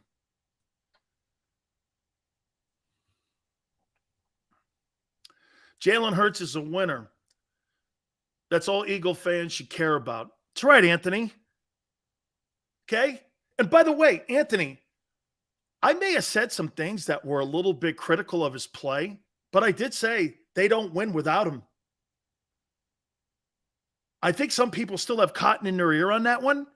I did say that. What he did on those third downs, keeping those play drives alive, and just putting a knife in the back of the Lions defense every time he broke free. How many drives did he extend because of his ability to get out of there? Because the offensive line shit the bed. Isn't that kind of crazy? Jalen Hurts covered for his O-line on Sunday. I can't imagine how Jeff Stoutland is in that meeting today with his guys. He must be on fire. Jalen Hurts bailed his O-line out. Okay? A Lions game and below 500 teams last year. Agreed. He hasn't beaten anyone significant. I understand that. That's what we're doing here. We're trying to get better here. Carson, that stuff's old news, man. National championship shit. That stuff's old news. This is about winning ball games now in the NFL. Okay? Derek Barnett, no more penalties. Yeah, well, here's something that I'll say to people. I'm disappointed that the kid got hurt because that was his probably last chance not to be considered an overall bust. He'll never overcome this. It's over. It's over. No sense of having that guy back. Sorry about being the way it is, but that's the league. You're a penalty machine, unproductive, and overdrafted. What else is there to say? Sounds terrible, doesn't it? Welcome to the NFL, folks. Welcome to the NFL. Okay? That's a Howie bust. Okay? That's a Howie bust. Jalen ain't the problem. The offense will be fine. I didn't see a productive passing offense. I saw a productive wideout. The rest of it, that's not a spread off. Would you say the Eagles have a spread offense? Like 99% of the teams in the league do today? Do you really? You would never say the Eagles have a spread offense. The Eagles have a one-dimensional offense. Do you understand the Eagles are trying to get to spread offense? That's what they want. That performance against the Lions was far from a spread offense. It had no resemblance of a spread offense. 0. Bad feeling about the Vikings? Let me tell you something. If the Vikings beat the Packers and the Eagles in the first 2 weeks of the season, and they go into Lincoln Financial and win that game, people are going to start looking up at the Vikings and go, whoa. You beat 2 football teams that people are projecting to win their divisions in back-to-back weeks. And if you do it convincingly, they beat the Packers convincingly. And I do not believe the Eagles are better than the Packers. I don't. They were at home, which kind of moves that thing kind of closer. Nick, man, it better not be 44-6. That thing better be more like 35-30. And you can flip a coin on which team. It better be more like that. Okay? You're giving up 35 points to the Lions? Shit, man. Vikings are 5 times better. 5 times better. John D., Vikings start 2-0. Then you got Washington on the other side of that. Man, don't lose to Wentz. That's all I'm saying. Don't. Oh, and it's at FedEx in week 3. Boy, I bet you every Eagle fan will be going up there, hey, taking over FedEx. The yell, Sills, if Jalen couldn't run, he'd be dead today. Correct. Absolutely true, Yell. Yell, they won that game because of him and his escapability. Hey, and most of the time, I'll even give you more on this here with Jalen. Watch this. Most of the time, he couldn't read a second read because he didn't have time. How many times did he have guys in his face immediately? A lot. A lot. He had to take off. Shit, he got back there a couple times. They were back there waiting for him. Aiden Hutchinson had a great game against Jordan Mailata. Had a great game against him. FedEx is a sewer. I doubled down on that one there, Nick. Yeah. Okay. Matt goes, you're always moving the goalpost no matter what team we beat. No, I'm not moving the goalpost. I said beat a team that's a contender. You haven't. Since he's been your starter, you've beat no one significant. By the way, as I told you to keep an eye on that Saints team, keep an eye on them. I didn't like the fact that they had to fight the Falcons, though. Hey, you know what I mean? I mean, fighting the Falcons, they're calling it like one of the great comebacks in the history of the Saints. I'm like, that Falcon team, I mean, I could probably name you 5 guys on it. Paul goes, Mailata looked out of shape and slow. Hey, man, Mailata and Fletcher Cox need to push away from the buffet table a little bit. Those guys were out of shape. They were not ready to play. That was a team. And again, it might be a league thing instead of just an Eagle thing. Now, look, I want to make sure you guys understand one thing here. As I started the show out, do you want to have a conversation on being good, or do you want to have a conversation on being great? So tomorrow, when you come back here, ask yourself that. If you want to hear things to help you get great, and you don't want to hear snow cones and all this other bullshit you hear from the other shows around the city and around the country, fine. There's no problem with that. A lot of people like cheerleaders. Okay? But if you want to hear how this team looked reality-wise, that was not an inspiring effort. I didn't come away from that Lions game going like this. Wow, that's a Super Bowl contending team. Think about it. Thank you, Tony Dungy, for coming aboard. Our good friend Gary Cobb, as he does all the time. Xander, you're awesome. All of you are awesome as well. Please hit the like button until tomorrow, 3 to 6. We'll see you on the flip.